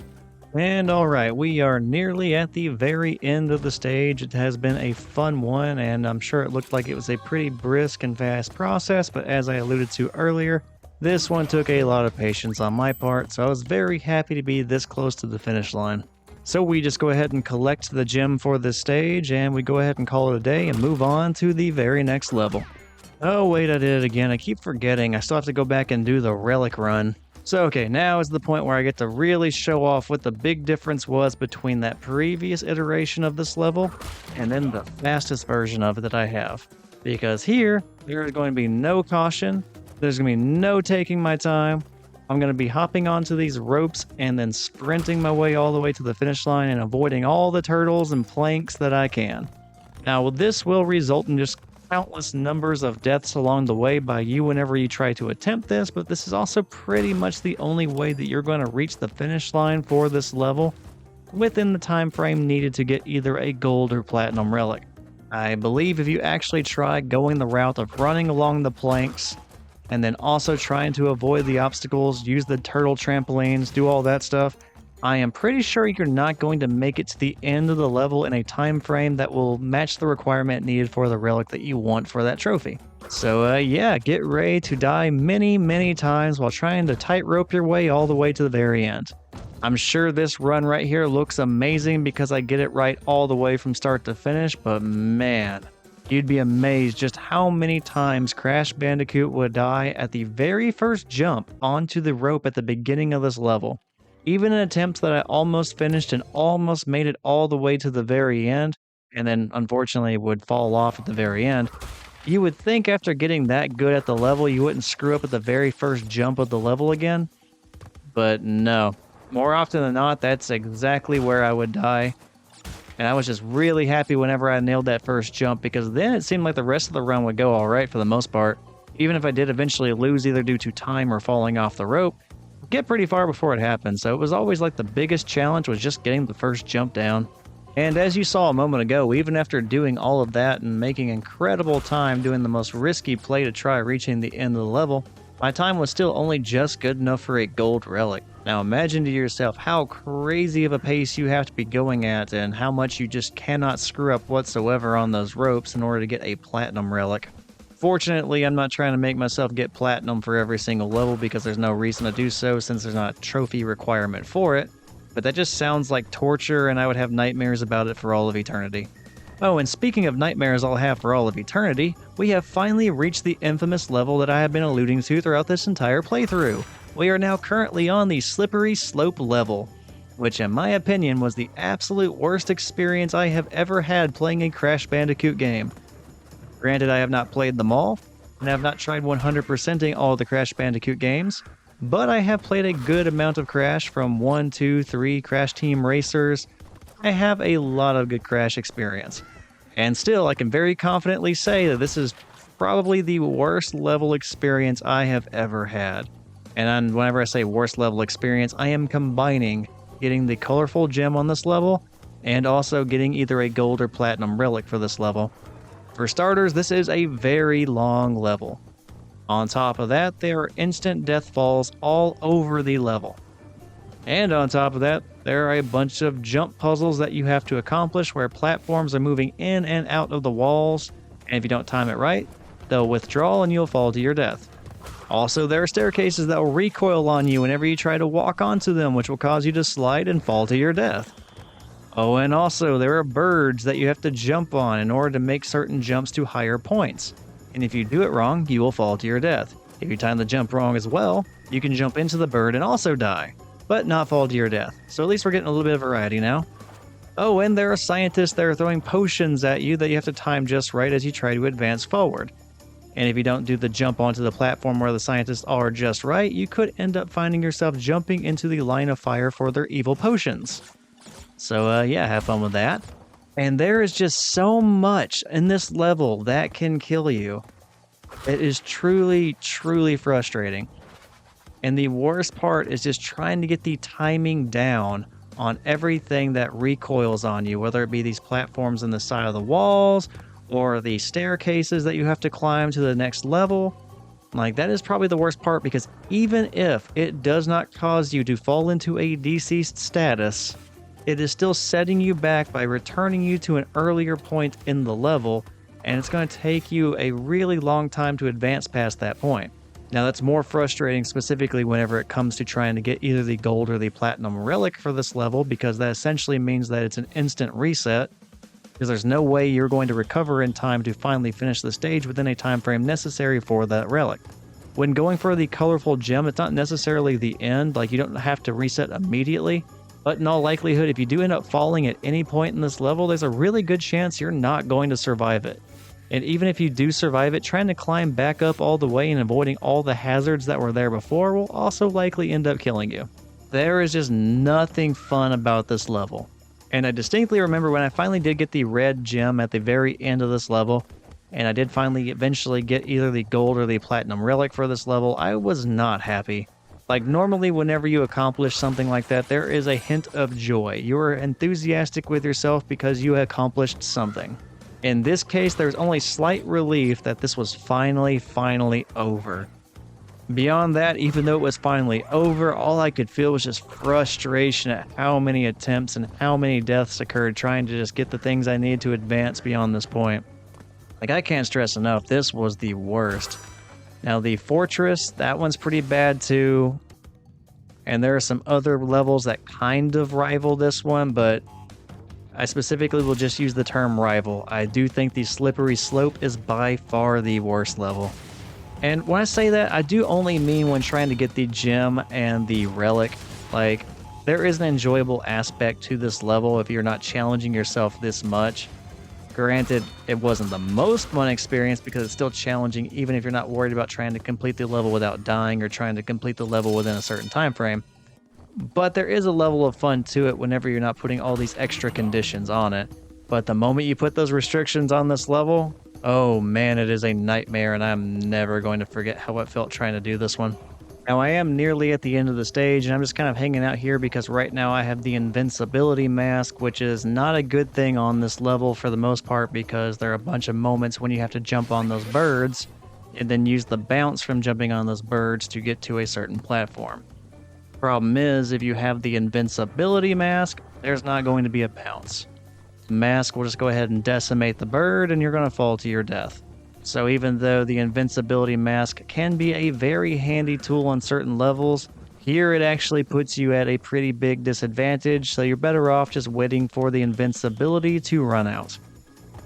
And yeah, at this point I did realize just how close I was getting to the end of the level, and I began to make myself a little bit nervous and also caused myself to become much more cautious and paranoid than I probably should have been.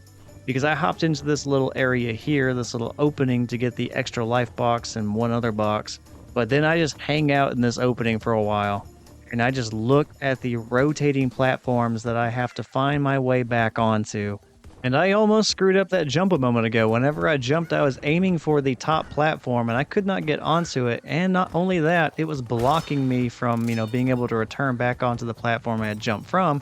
So I was inevitably going to fall. And fortunately for me, I fell onto the other lower platform, so it all worked out. But in all actuality, that was a screw up and I almost died there. But fortunately, I did not. I made it to the end of the level here, and I managed to pick up that red gem. Everything worked out in the end. So now the only thing left for this crazy little level that I just absolutely despise in hindsight, all I have to do now is either get the gold or the platinum relic. And I do want to take a moment to call myself out and point out a mistake I've been making this entire playthrough. I've been calling this level the Slippery Slope, but it's actually titled the Slippery Climb. And just like with every other time trial that I have done up to this point, and I guess also with pretty much every single other level in general that I have done up to this point, I do cut out a substantial amount of the failed attempts to complete the level.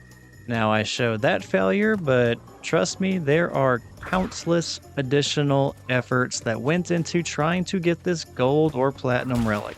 They will definitely make their way onto the montage of failures and deaths, assuming I do get around to doing that. And yeah, this one's definitely a prime candidate for no matter how many times I show Crash dying in that montage, it's still going to be nowhere near the actual total number of times that occurred, because it would be substantially more. Alright, so we already have 2 different deaths that we have encountered so far in this time trial, and now we are approaching the part of this level I would say is the most detrimental to trying to make a good time, or at least good enough for a gold or platinum relic. And that's going to be the points whenever we have the retracting staircases that we have to climb. And in order to get this climb to go well, we have to wait for basically the moment right before they finally extend out and we can actually land on them and use them. And the moment before they do that, we have to preemptively jump. That way we are landing on those staircases the moment they extend out and are actually usable. That way we should have just enough time to finish climbing them and reaching the next platform that we have to ascend in order to get to the next part of the climb. Problem is, sometimes that preemptive jump does not go according to plan. Sometimes I jump a little bit too soon, the staircase has not extended yet, and I just go ahead and slide all the way off the bottom of it, and well, we have to try this thing all over again. In other cases, I jump a little bit too late, the staircase extends, and I have a slight chance of reaching the top of the stairs before it retracts again, and sometimes it works out, but more often than not, I'll get to the very top step of the stairs, and it'll retract, and look, we're sliding again. So, yeah, that is one of the biggest problems with trying to make this climbing portion of the level work out. But that's only one of a few, no, I'm exaggerating by saying a few. It is only one of many things that can go wrong during this climb. And things will go wrong. If you manage to get this in your very first attempt somehow, I mean, congratulations, that is amazing. But more often than not, I imagine the average person is having to do this dozens or more times before it finally works out for them. At least that was the case for me. And while I definitely died at pretty much every single portion of this level trying to get that relic, I would say the climb with the retractable stairs was the part that caused me to fail the most on the slippery slope level. And alright, we are approaching the very end of the level. Just gotta make sure we don't screw anything up here. We survived the birds, survived the scientist, and at 2 minutes and 38 seconds, we got the gold relic, and that is good enough for me. Let's go ahead and press on to the very next level. That's going to be Lights Out, which Lights Out has a fun little gimmick that we'll be checking out now. So, Slippery Slope was a very challenging level, and its gimmick made it kind of hard to enjoy. But with Lights Out, it has a level of difficulty and novelty that makes me really glad it is the level that immediately followed Slippery Slope, because this one is just genuinely fun.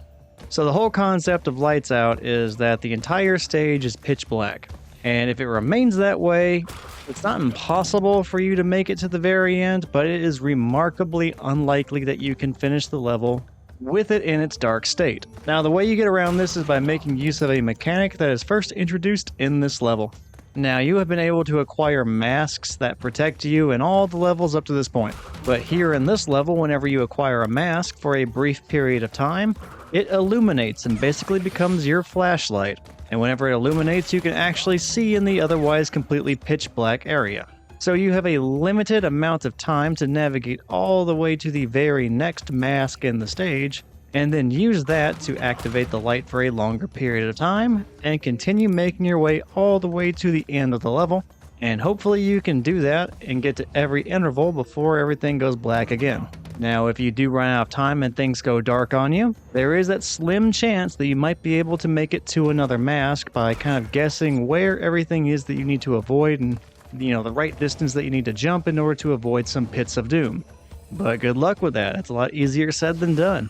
Lights Out I actually find quite fun, and I'm glad that it was the level that followed Slippery Slope because I needed a little bit of fun after all of that.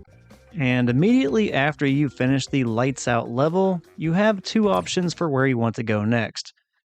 The Fork in the Road can take you to the Fumbling in the Dark mission, or it can take you to the Jaws of Darkness level.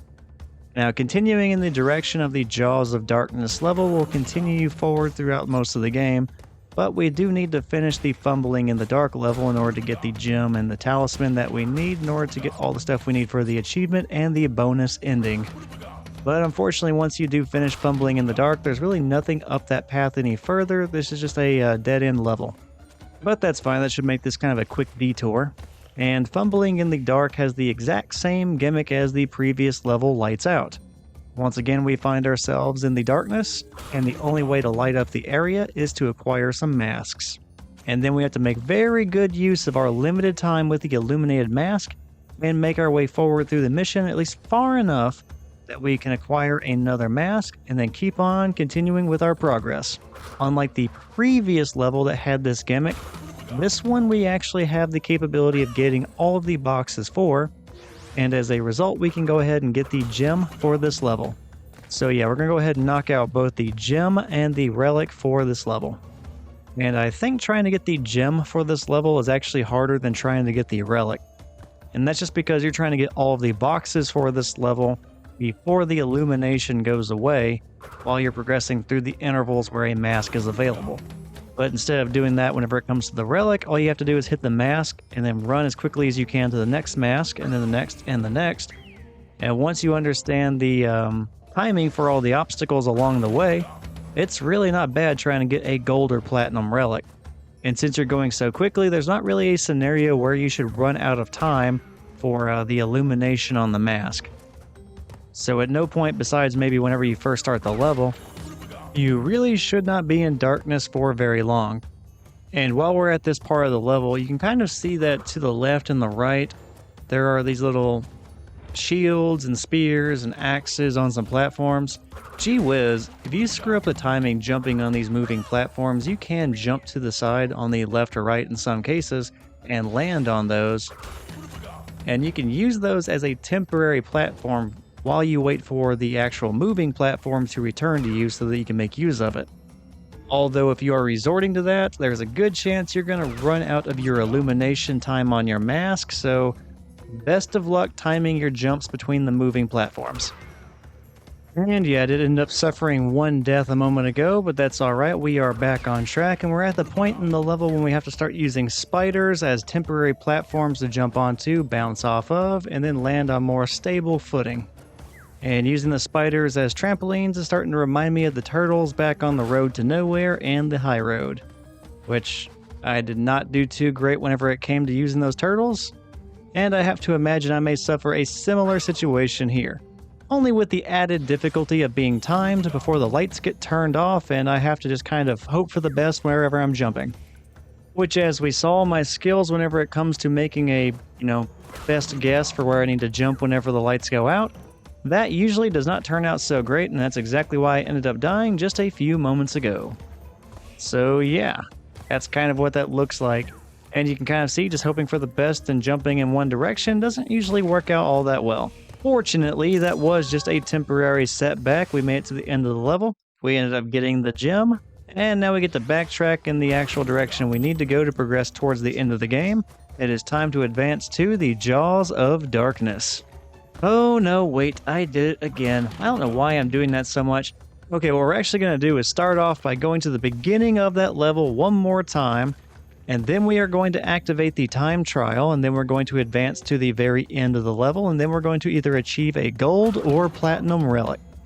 And after that time trial, at that point, we will advance to the Jaws of Darkness for real.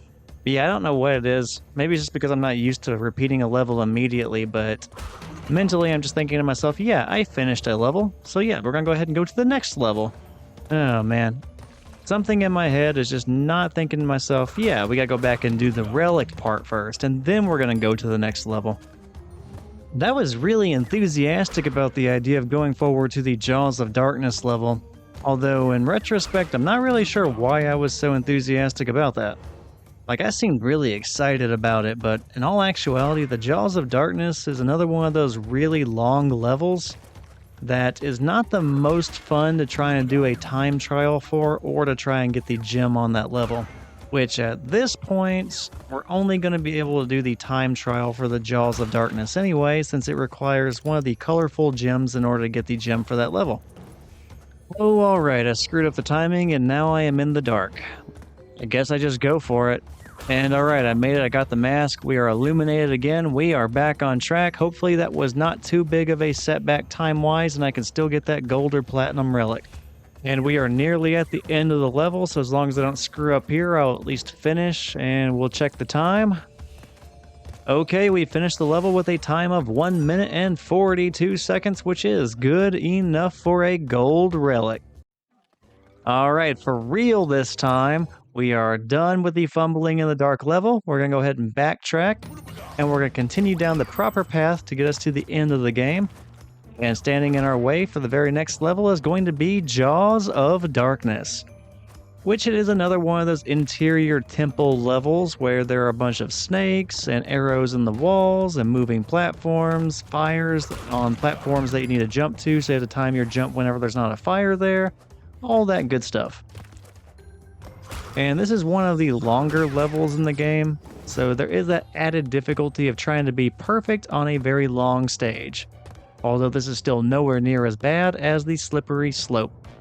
Although, like I mentioned earlier, this is a level that you unfortunately cannot get the gem for on your very first attempt. Instead, it's one that we're going to inevitably have to backtrack to later, after we have acquired all of the colorful gems that we can on our initial playthrough. I think this one requires the blue gem, which I guess technically we already have, but still, I'm going to commit to my idea that any stage that requires you to have a colorful gem in order to acquire the gem on that stage. And yep, there's that blue platform right there, so I definitely could have done this completely here and now, but like I said, I'm going to commit to my original idea. It is one that we are going to backtrack to once we have gotten all the way to the final boss of the game. That way, once we backtrack to them, we should have all the resources that we need. And then once we collect the resources we could not get the first time around, we will have everything we need in order to check out the final cutscene immediately after we defeat the final boss. So yeah, we'll go ahead and just add Jaws of Darkness to one of the many levels that we have to inevitably backtrack to later on. Which, if I am counting this right in my head, I believe there are going to be 9 levels that we have to backtrack to later. One we have to backtrack to get the final, the last colorful gem of the game, because that level is going to be the only one with a colorful gem that requires you to have another colorful gem in order to get it. After that, pretty much every other stage in the game that requires you to have a colorful gem is open to us. It does not matter what order we go in at that point, we can get the gem on those levels at pretty much any time. It'll be nice to have kind of a montage of some of the previous levels right before we finish the game. Anyway, while I was talking about my plans to backtrack later on in the game, I did end up finishing up the Jaws of Darkness with a time of about 1 minute and 48 seconds, which is good enough for a gold relic. So with that out of the way, we went ahead and pressed on to the very next level, which is going to be Castle Machinery, which is going to be remarkably similar to the Heavy Machinery level that we did a little bit earlier on. It's going to have the exact same style of layout on the level, and the gimmicks are going to be mostly the same, just a slightly more advanced version of it, depending on, which one you feel like is the more difficult level. I will say that with Heavy Machinery, it was a lot more of a side-scroller from left to right, and with Castle Machinery, there are going to be times when it requires you to jump forward and backwards, as opposed to just left and right. kind of testing the depth of the level a little bit more. And even though it's just a slight difference in movement, it is something that definitely caused me a few different deaths. Because on a side-scrolling style of stage, trying to guess how far forward you have to jump or how far back you have to jump as opposed to left and right, it is kind of hard to judge. At least it was for me. In fact, we are nearing the part of the level that I was referring to. Like, we're going to come up to this point where these platforms rise up, and if you let them rise too far before you move to the next platform, you are going to hit one of those hot pipes, and it is going to reduce Crash to ash. But towards the very top, it's going to stop requiring you to just move from left to right to get on these platforms. Instead, you're going to have to start moving forward and backward. And I completely misjudged it right there and just ran right off the platform the very first time it stopped requiring me to just go left and right. So you can already kind of see what I'm talking about. It is a minor change, but it is one that kept screwing me up, and I guess I can just go ahead and blame it on Crash Bandicoot having terrible depth perception. That's right, I'm blaming the fictional character that I am controlling instead of blaming myself. I mean, it's not like Crash is going to contradict that statement. He is kind of the quiet type, so I guess we're just going to have to go with whatever I say as being true, and yeah, I'm going to go ahead and blame Crash and his depth perception for our losses there. It definitely could not be anything that I was doing. But yeah, castle machinery and heavy machinery share a lot of the same hazards and enemies. Now with castle machinery, kind of like what we just saw there with the little elevator platforms rising you into the heated pipes, there are some new hazards being made out of some of the existing ones from that previous level, but they are ultimately the same hazards, just kind of repurposed and reused in new ways. And put a pin in the idea of things that we would typically use for transportation for Crash, leading us into those hot pipes of doom, because we're not done with that just yet. Actually, now that I think about it, we are a lot closer to what I was referring to than I thought, so don't worry about putting a pin in that. We're about to see exactly what I am talking about right here. Yep, on this level, even the trampolines that we would normally use in order to get various fruits and other, perks for Crash, yeah, they're just going to propel you sometimes into those hot pipes of doom and just give you that instant death. So even the unassuming trampolines that we usually associate with being a benefit is trying to kill us. And now that we are aware of that, we'll go ahead and jump back down to that level. Only this time we're going to very carefully jump past the trampoline instead of onto it and avoid being burned to a crisp once again. So yeah, hopefully we can avoid that fiery demise happening anymore throughout this level, although if I'm being honest, I don't actually remember if I fall for that one again. So there is a solid chance I end up falling for that same trick later on in this level. At the very least, we are very close to a checkpoint, so even if that does end up happening, we're not going to be sent back quite as far as we were just a moment ago. But even if we do not fall for that trick very specifically, there is another thing that's going to cause us a hazard that we just cannot avoid. And that is going to be a box breaking puzzle. It's kind of similar to what we would normally see in the bonus levels where we have to jump on boxes in a specific sequence. And only by doing that can we end up breaking every single box while also avoiding dying, because if we end up breaking them in the wrong order, well, you just saw what happened if you break them in the wrong order, which, ironically, I don't think I broke them in the wrong order. I think I just screwed up the final jump to the platform after breaking the last box. So yeah, we're going to have to try that one again. But yeah, you're trying to avoid breaking the boxes in the wrong order, because if you do, then unfortunately we were going to fall to the undefined depths below, and we just know that we're going to lose a life. Emphasis on the losing a life part, because unlike a bonus level, this one is actually in the main level, so yeah, it counts. Alright, and now we are approaching another elevator puzzle where the platform rises us up into a hazard. Only unlike the hot pipes from before, they're trying to rise us up into some camera robots. And even though the hazard is different, the result will be the same if we end up touching it. It'll end up killing Crash, and then we have to start the whole thing over again. Fortunately, we don't just have the option of avoiding it like we did previously. We can avoid these camera robots, but luckily we can also just use Crash's spin attack and then just send them flying. So this one is a lot easier than the previous one, and I will take that.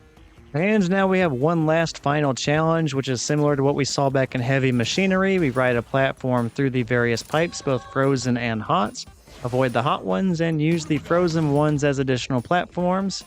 Since we broke all the boxes, once we reached the very end, we just grabbed the gem, entered the portal, and called this level done. Or at least the first part of it, because we have to backtrack back to the beginning. Ha, I did not forget this time. And yeah, we're going to be starting the time trial in order to get the gold or platinum relic we need for that trophy. You may have seen it before I hit the stopwatch to start the timer. I ran forward and knocked an enemy out, and then I had to backtrack to the clock. I always like to do that to make sure there's just one less hazard in front of me, even if it's an easy one, because you just never know. I was actually a little bit worried I had gone too far, and the reason for that being that if you do progress too far in the level and then start backtracking, the stopwatch will not be there whenever you return to that part where it should be. Fortunately, I did not go too far, the stopwatch was there, and well, we are actively participating in the time trial, so things are going pretty good. And at this point, we have already returned to the first elevator challenge, where we are trying to avoid the extremely hot pipes that can reduce Crash to ash. And it turns out that apparently Crash Bandicoot's depth perception has greatly improved, because he manages to navigate all the platforms around the hot pipes without having any issues whatsoever. So yay, Crash over here is starting to, improve with his depth perception. It's definitely not like I played through this level multiple times and just got better at it or something. And with that out of the way, we can go ahead and progress through the various levels of this level, and eventually we're going to approach the trampoline trap, and I gotta remember that from last time. Keeping that in mind once I get there, I just gotta remember to, not actually hit the trampoline, just slightly jump past it, and then we're good to go. Even so, I guess I do have a level 2 mask, so at least it would not be an instant death if I were to screw that one up again, but still I'd like to avoid that if at all possible. And I did exactly that, so now we're just going to move on to the last of the elevator challenges with the camera robots, which really should not be too much of a challenge. Oh wait, I forgot about this little box puzzle, but it's really not that difficult when you're not trying to get every single box. So that went really smoothly and easily. I managed to get all of the clock stopping boxes, and now we're moving on to the elevator challenge. And then the last real thing that has me concerned is just riding the platform from right to left and avoiding the hot and cold pipes respectively in the right order and in the right way. Because, of course, that mask of mine will probably not save me if I end up screwing up that jump and falling to the infinite doom below. Oh wait, actually I just lost my mask, so yeah, I'm even more vulnerable than I thought. Even though we had those camera robots, that's pretty much the only thing that has me worried, and besides that, we're pretty much home free, and we're gonna probably end up with a gold relic, but, well, I was gonna say maybe I ended up with a platinum relic, even though it was doubtful, but yeah, there it is. That is a gold relic, which gold is fine, it's good enough for me. Let's go ahead and press on to the next level. Which, oh man, I just realized the very next level is actually going to be the second to last boss of the game. And that is going to be Dr. Nitrus Brio. Which, I gotta tell you, this boss fight, it's not the most difficult boss fight in the world. It's a little bit challenging. But I ended up making this boss fight so much harder on myself than it needed to be. And it all came down to one giant misconception about what I needed to do at the very end of the boss fight. Now, when we get there, I'll explain exactly what I mean, because once you see it, it gives some added context that really helps to understand where I screwed up. But yeah, let's face off against Dr. Nitrus Brio. So Dr. Brio comes in two different phases, the very first of which is whenever he throws a combination of potions at you. The first of which is going to be the green potion, which creates these blob creatures, and you have to jump on those blob creatures. Whenever you do, some of their blobby goo gets shot at Dr. Brio as a projectile that damages him. Now after you damage him, he switches to the purple potions, which are explosives, and he starts throwing those at you, specifically the position you were last in. So just keep moving, and he shouldn't hit you unless you U-turn back into the potions and you blow up that way, which definitely can happen. But eventually you hit phase 2 just like I just did, and he said, screw it, I'm gonna go ahead and drink the potions and turn into the hulking version of Dr. Nitrus Brio. Now here is where I was screwing up a bunch and why I currently have a level 2 mask. Now he will start beating the ground until, stones from the ceiling start falling down. You want to hop onto those stones so that he cannot crush you into the ground, and then you use them as a platform to jump onto Dr. Nitrus Brio. Whenever you land on his head, you will damage him. The thing is, whenever I did that the first few times, I guess my jump was off and it ended up getting me killed. So I misinterpreted that as you cannot jump on him or else you will die. So I started looking for a bunch of alternative ways to damage this boss, but nothing worked. And then eventually I had to look up a video on it and I was like, well, crap, I was right the first time. I was just super duper unlucky. And it took me so many deaths that I ended up with a level 2 mask before I figured that out. So yeah, now you know, just jump on him. But yeah, you saw that I eventually did figure that out. I managed to defeat Dr. Nitrus Brio. He ends up falling out a window, not to his death, because we end up seeing him in the sequel game. But yeah, we take him out of the picture, and now we progress on to, I believe, the second to last level of the entire game, not counting the Great Hall, which is actually the level after this, but that level pretty much only exists so that you can get the unlocked cutscene. So in all reality, this is the second to last level, and this is the lab. And once we complete the lab, the only level that we have not done yet besides the Great Hall, like I just mentioned, is going to be the final boss fight of the game against Dr. Neo Cortex. But of course, before we face off against him, we are going to be doing the backtracking that I alluded to earlier.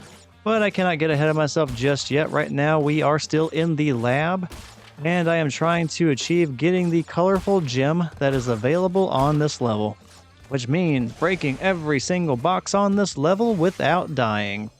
Which fortunately, there's only one more level where I have to do that, so things are going to start getting a lot easier for me. Besides that though, on this level I have to do the time trial in order to get the gold or platinum relic again, and amazingly, that is going to be the very last time that I have to do that in this entire playthrough, which is a remarkable feeling, because this is the only level where I do not have a gold or platinum relic. After this, I'm only focused on getting the gems for the various levels, and then, of course, I'm going to be focused on fighting the final boss at that point once we got everything else. Wow, it's kind of crazy. This little project of mine that I started that I never thought I'd get around to is almost to an end. And it has been fun. I have been enjoying this. I don't know if I've enjoyed it enough to pick up another Crash game for a while, but still, I'm enjoying it. And actually, I kind of have to laugh at myself here just a little bit, considering I do still have 9 levels I have to go play through, and then one more boss fight. And then I still have to let the credits roll at the very end of the game after the final cutscene and then the additional cutscene. So in all actuality, I'm talking like I'm about to be done in 5 minutes or something. I probably still have like an hour or so more of gameplay that I still have to go over. But still, it feels like I'm really close to the end. But yeah, the lab is kind of one of the only levels of its kind. Like, you're moving forward and backward the entire time. That's not unique, but the gimmick of this level are these metal boxes with the exclamation points on them, and whenever you hit them, they don't go away. They just trigger either a retractable floor to close or a closed door to open, and they only remain that way for a brief period of time. And it is up to you to time all the obstacles in your way between you and the other side of a room just right, so you manage to clear everything just before that door closes or those floors open. Your obstacles mostly being like these blobs that hop around, the electricity getting shot around, and stuff like that. And the entire level is just based around that gimmick of these metal boxes opening the doors or closing the floors. And I can't think of any other level that has this gimmick, so it's definitely a one-off and a nice touch for the second to last level that's actually a level. Again, the Great Hall is technically a level, but there are no enemies or obstacles or anything like that. You just enter it, and if you've done everything you need to do, you can advance to the end of the stage and watch a cutscene. That's it. So it's not really like a real level in my eyes, just kind of a gimmick so that you can see one more cutscene. And with that description of the level out of the way, we are nearly done with this time trial. We already completed the level previously and got the colorful gem. And now, yeah, we wrap everything up and we have a time good enough for a relic and we're able to press on. And by press on, that means we are finally moving into the backtracking stage. We're going to be going back to the levels that we could not do anything with fully, mostly due to us not having a colorful gem at the time. Now that we have pretty much all of them with the exception of one, we can access areas in a level that we previously couldn't, and because of that, we can then break every single box on that level and finally get its gem. The first one that we are going to be starting off with is going to be Lights Out. We're backtracking to it because that is the level with the last colorful gem that we need. And it has the unique distinction of being the only colorful gem that requires you to also have another colorful gem in order to get it. And since we have all of them but that last one, we have what we need in order to wrap up the colorful gem parts of these levels. And then we can just go for the standard ones on the other levels. And I am really happy to be revisiting Lights Out. Like I mentioned when I first played through this level, I actually consider its gimmick really fun. And even in scenarios like this where I'm trying to get the colorful gem, or the first scenario where I was trying to play through the level where I was doing the time trial, in both those cases I was put in a situation where I could not die. I had to finish the level from start to finish without any sort of losing of lives.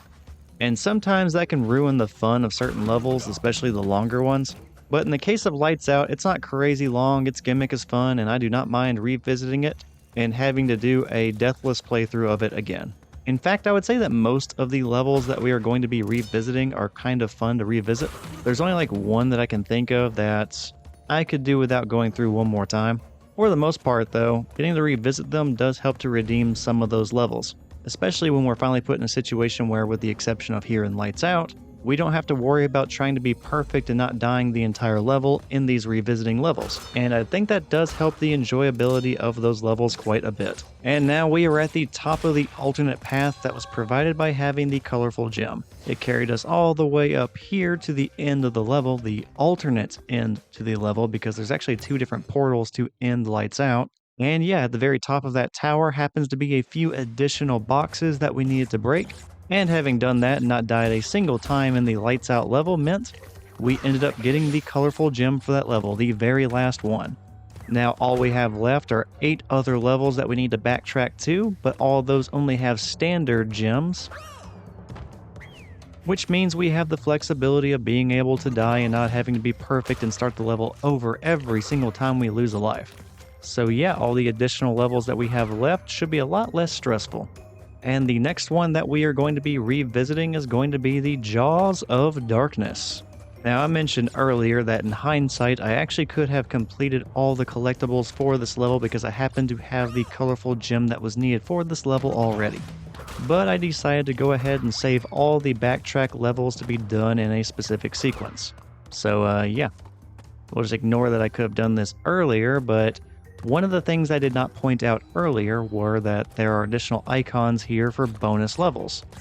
There are 2 different sets, one for the other Bandicoots and one for Dr. Neo Cortex.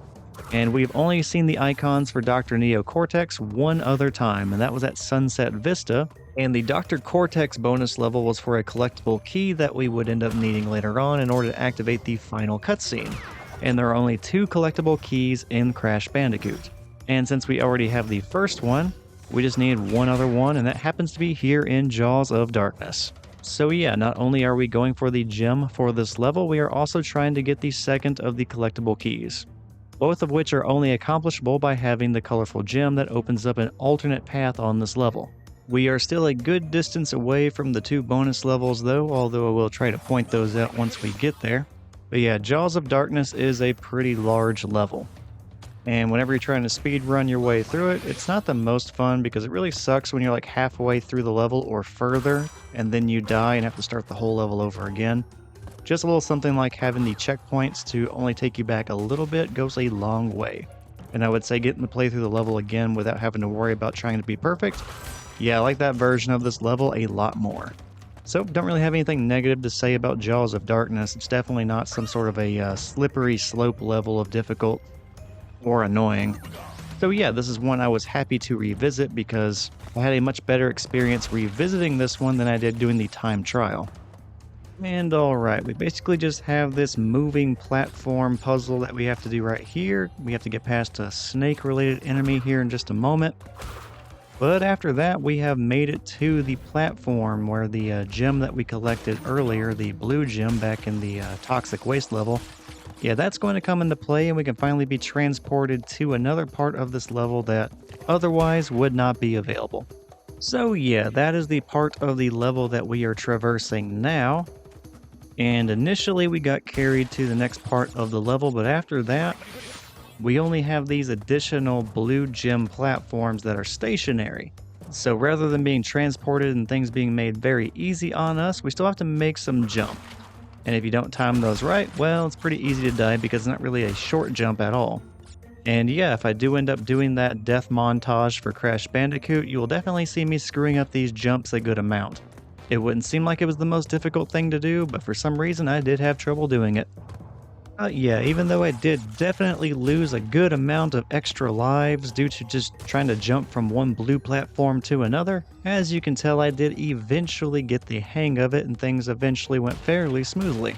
And with that being knocked out, I was able to progress on with the level. Although I guess something about getting used to the blue platforms caused me to just forget how to do every other obstacle in the level, because almost immediately after I ended up clearing all of the blue platforms, I would start screwing up some other things. Like I had a level 2 mask, and then I got to the hallway where the walls slammed together, and then one of my masks, they got immediately taken out by me getting squished by the wall. And then I think I ran directly into the bats immediately after that. And then suddenly I had squandered 2 masks in a period of about 5 seconds. Fortunately, there was a checkpoint immediately after that, so it was not the end of the world, but then I proceeded to die on my very next jump right after that checkpoint. So, yeah, I definitely found my way quickly traveling to death in about 15 seconds. Don't know what happened there, but I was not getting any of the obstacles correct. But anyway, we are coming up on a pretty missable part of this level. Similar to the previous temple-like level similar to this, there is a hidden and invisible pathway that we have to walk across. It is hinted at by having some fruit just levitating over what would seem like a fall to your death, but that is just a clue that you should be able to walk forward from there. So yeah, keep an eye out for that, because you can easily progress on with the level without ever knowing that the invisible pathway is there. But since we did not walk past the hidden walkway, we went ahead and traveled through it and found the hidden bonus level. Specifically the Dr. Neo Cortex bonus level, which means we are about to get the second of the collectible keys that we need. All we have to do is carefully time detonating the TNT boxes and then crack open the rest of the boxes without falling to the death below, which we did successfully, which means we now have the collectible key that we need. We also destroyed all of the boxes along the way, which means we are still on track to getting the gem for this level. And alright, with the Cortex bonus level already knocked out, and with us with the collectible key that we needed, all we have to do is just take another hidden path back to the main route to the end of the level. And of course I immediately died right after that bonus level, but now we are back on track. Basically, besides dying and finishing the level, the only key thing that we still need to do is the other Bandicoot-related bonus level, which the last of the icons we need for that bonus level is going to be right next to the platform to which we need to travel to get there, which is right up here in front of the very last hallway that we need to traverse before ending the Jaws of Darkness level. So after popping open that last crate and then hopping into the portal, we are ready for the bonus level.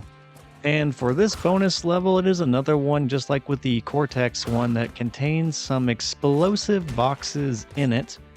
However, I would say this is much easier in comparison because those explosions are a lot easier to avoid on this level.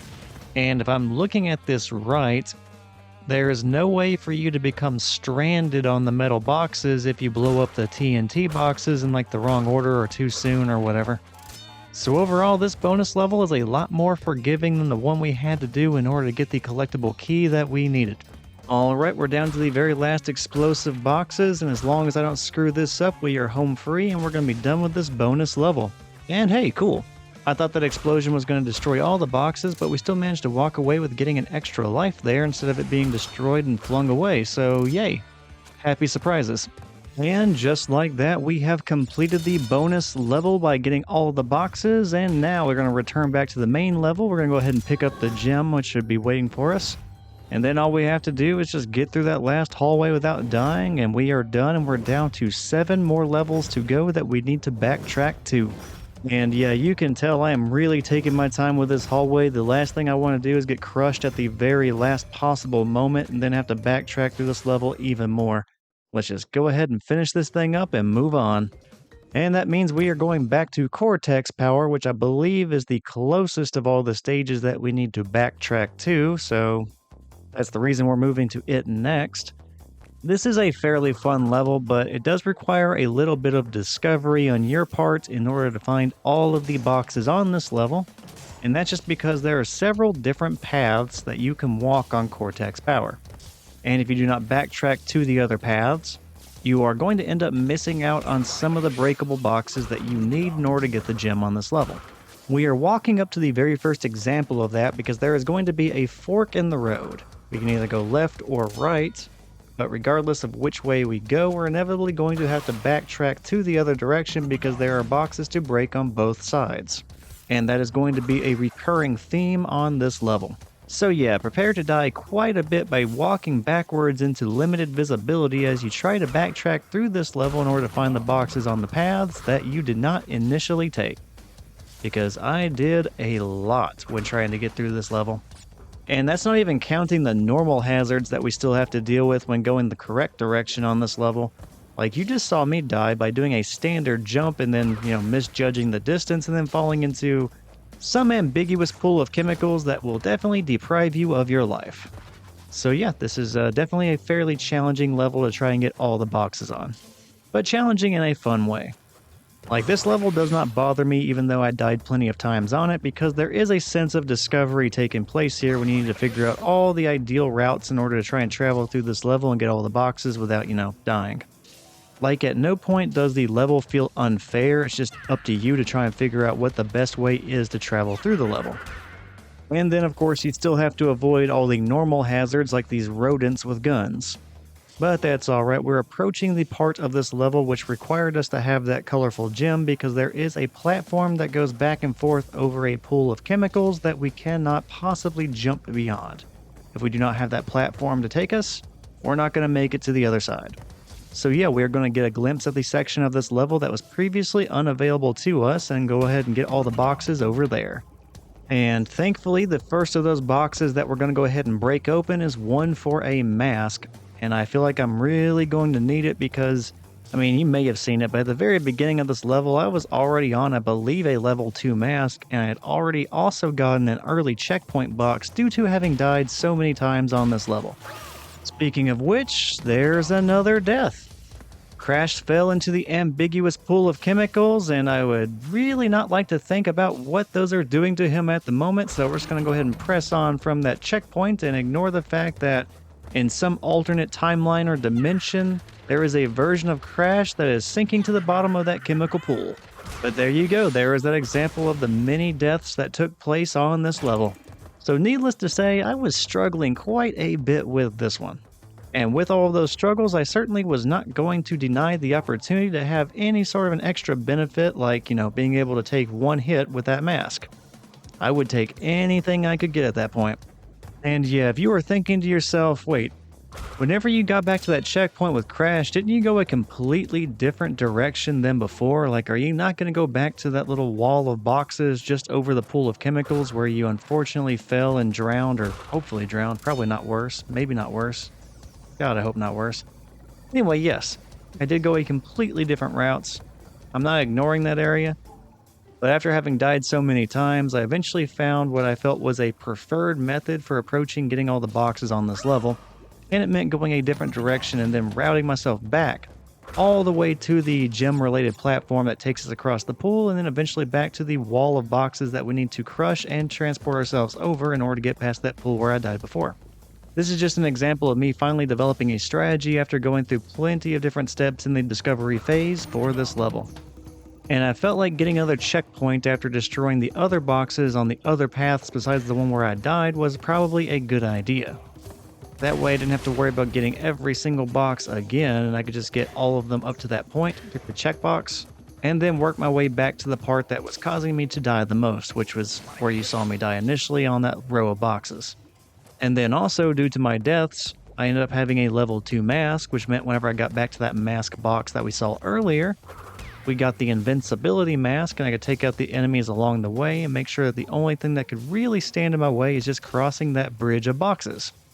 And once I had that invincibility mask, I did not even have to worry about jumping and bouncing off of those boxes. I could just run across the bridge, and due to the invincibility mask, they would be exploding behind me. So there was one less thing that could potentially go wrong and cause me to die. So yeah, I basically just rode that invincibility mask as far as I possibly could, and it got me through it. And you saw me backtrack just one more time, do some paths that I missed earlier, and I got one more checkpoint box, which means all of that counts. I no longer have to go back and try to destroy that bridge of boxes. We are moving forward. It is behind us. And I was very thankful for that because, yeah, I died a bunch trying to get past that bridge of boxes. Not necessarily just the bridge, but all the obstacles along the way, to include the backtracking into your limited visibility areas.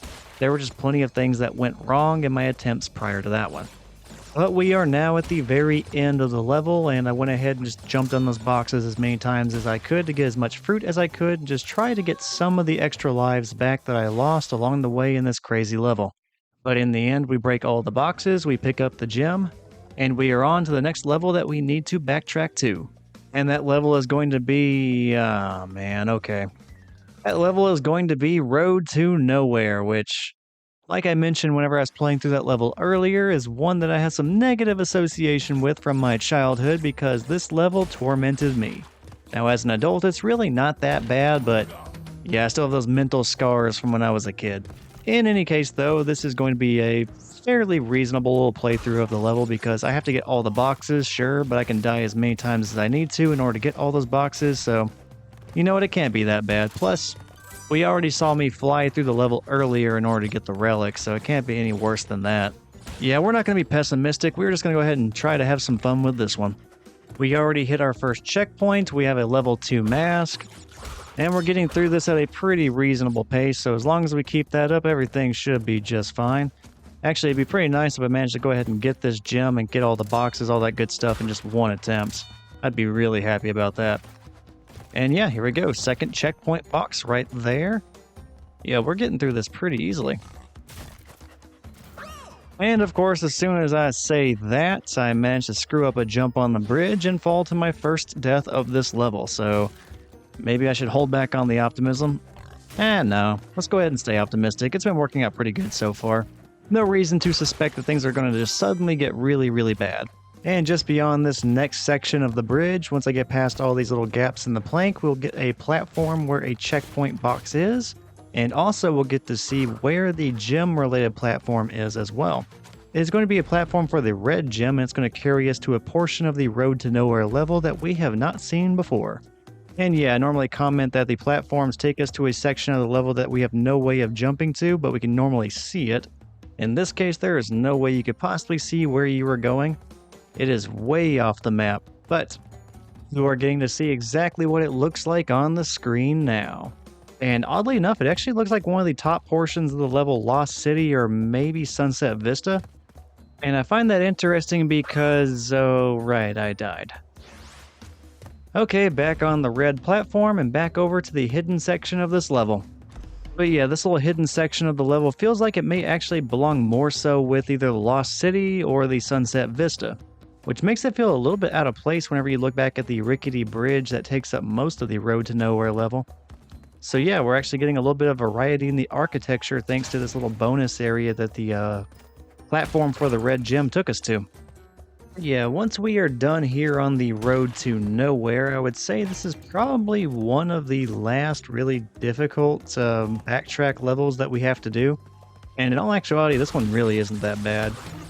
I definitely make it out to be more difficult in my head, but really I haven't seen anything in this little playthrough of mine that actually implies that it was that hard. Like, yeah, I died a few times, but I'm really not having to edit anything out as far as how many deaths actually took place. So overall, the playthrough of Road to Nowhere went really smoothly. And like the only other two levels that have me a little bit concerned are going to be the Great Gate and the Fortress level. Both of which are kind of long and have a similar theme to them that tends to trip me up a little bit. But besides those, pretty much every single backtrack level that we have left is pretty easy. And when I say easy, I don't mean I'm going to complete it without dying or anything like that. Like, this is Crash Bandicoot. I pretty much expect to die on every single level. But if I can die like less than 5 times, I consider that level pretty easy. So hopefully, besides the fortress and the Great Gate, we're able to just fly through these levels pretty quickly and then proceed on to the final boss. And at this point, we are almost done with the Road to Nowhere level. Like, we are most of the way through it. Really, we only have a few more sections of bridge left in the bonus level, and that is about it. And speaking of the bonus level, we're going to go ahead and get that knocked out. But yeah, this bonus level is pretty easy. All you have to do is activate the TNT boxes, which will eventually explode, and you want to position yourself on top of the box above the metal box with the arrow. That way, once all those boxes explode, you are just being bounced up and down by that box with the arrow, which will allow you to jump to the next section of the bonus level, which just involves you activating one more TNT box, and then proceeding to the end of the bonus level. And really all you have to do at that point is just wait for everything to explode. That way you make sure you break every single box, and then you are good to go. And now we are down to the very last rickety bridge of this level, and well, of course I end up dying. Which I only showed myself falling once there, but I actually edited out a rather large amount of me falling just before the end of the level. I don't know what it is, but I had just a gigantic uptick in deaths, and by gigantic I mean like 8. So yeah, that was surprisingly a not graceful finish to this level. And I actually forgot all about this, but there is one more little red gem platform at the very end of the level. It is right before you jump into the portal, and if you hop on the platform, it actually carries you over the finishing portal to another platform further away, giving you a second way of ending the level, because there's actually 2 ending portals you can go to. Well, it doesn't carry you all the way to the other platform, it just carries you to a position where you can start using the invisible planks along the way to get to that other platform. And maybe when you finished this level for the first time you saw this in the distance, just barely, but I definitely did not. So yeah, gee whiz, that was back there, and now the gem is in our hands and we are good to go to the next level. And now with that out of the way, it is time to move on to the next level. We are going to be moving away from one level that traumatized my childhood to one that I have very fond memories of. We're going to be going through Boulder Dash for a second time, and we're going to see where the alternate path is and try to get one more gem. Yeah, I definitely said this earlier in my Crash Bandicoot playthrough, but I would say these Boulder levels and the Hog Wild style of level, those are both probably by far the most fun ones in this game. And I'll go ahead and give the Lights Out style of level the 3rd place prize. Like, those 3 are a lot of fun to play, and I'm happy I got to revisit at least 2 out of the 3 styles of levels whenever I was going through this backtracking of the levels in the game to get the rest of the gems. Like, this one is a pretty good one, and even if I do end up dying a good amount on these kinds of levels, I don't know, there's just something really fun about trying to get away from that boulder. And so far, we are doing a really good job evading the boulder that is chasing after us. I don't want to get too optimistic, but actually, you know what? I can get a little bit optimistic. We're nearly done with the game. Yeah, I think we might actually get through this entire Boulder Dash level without dying a single time. Like, I'm doing pretty well with it so far. I'm feeling pretty good about it. And we're not missing any of the boxes so far, so yeah, I don't really have any reason to believe otherwise. I think we could get through this entire thing without dying, which I think could be the first time I've done that in a pretty long time now. Like, the last time I did that would have been for the Lights Out level, and that was just to get that last colorful gem. But yeah, we will see if this becomes the latest level that I do not die in, because we already hit the last checkpoint box for this level, so we are on the very last stretch of obstacles that we need to get around without getting crushed by the boulder before we reach the final platform of the game where the portal is out of here. And also around that portal is where we're going to find the gem platform that we need to hop onto, because this is another one of those levels that technically has 2 different portals that can transport you out of the level. And this time around, we want the portal that we have not used before. And that is going to be found down here in this little cavern area that the purple gem platform took us to. So yeah, we are nearly done with this level. So now that I'm at the last leg of this level down here in the cavern, really the only thing I need to do is Well, I was going to say that really the only thing I need to do is just avoid those pits and those flowers, but then the very first thing I did amongst saying that statement is, well, I fell directly into the pit of misery, and now I'm all the way back at my last checkpoint, which is back before the final boulder. So, yeah, it turns out I need to do one more boulder run on this level after all. Kind of makes me wish that there was some kind of a checkpoint box down there in the cavern, but since there wasn't, well, here we are running again. Not to worry though, we should be able to get through this part pretty quickly, and then all I need to really do is just be more careful down there in the cavern and not fall into any more holes.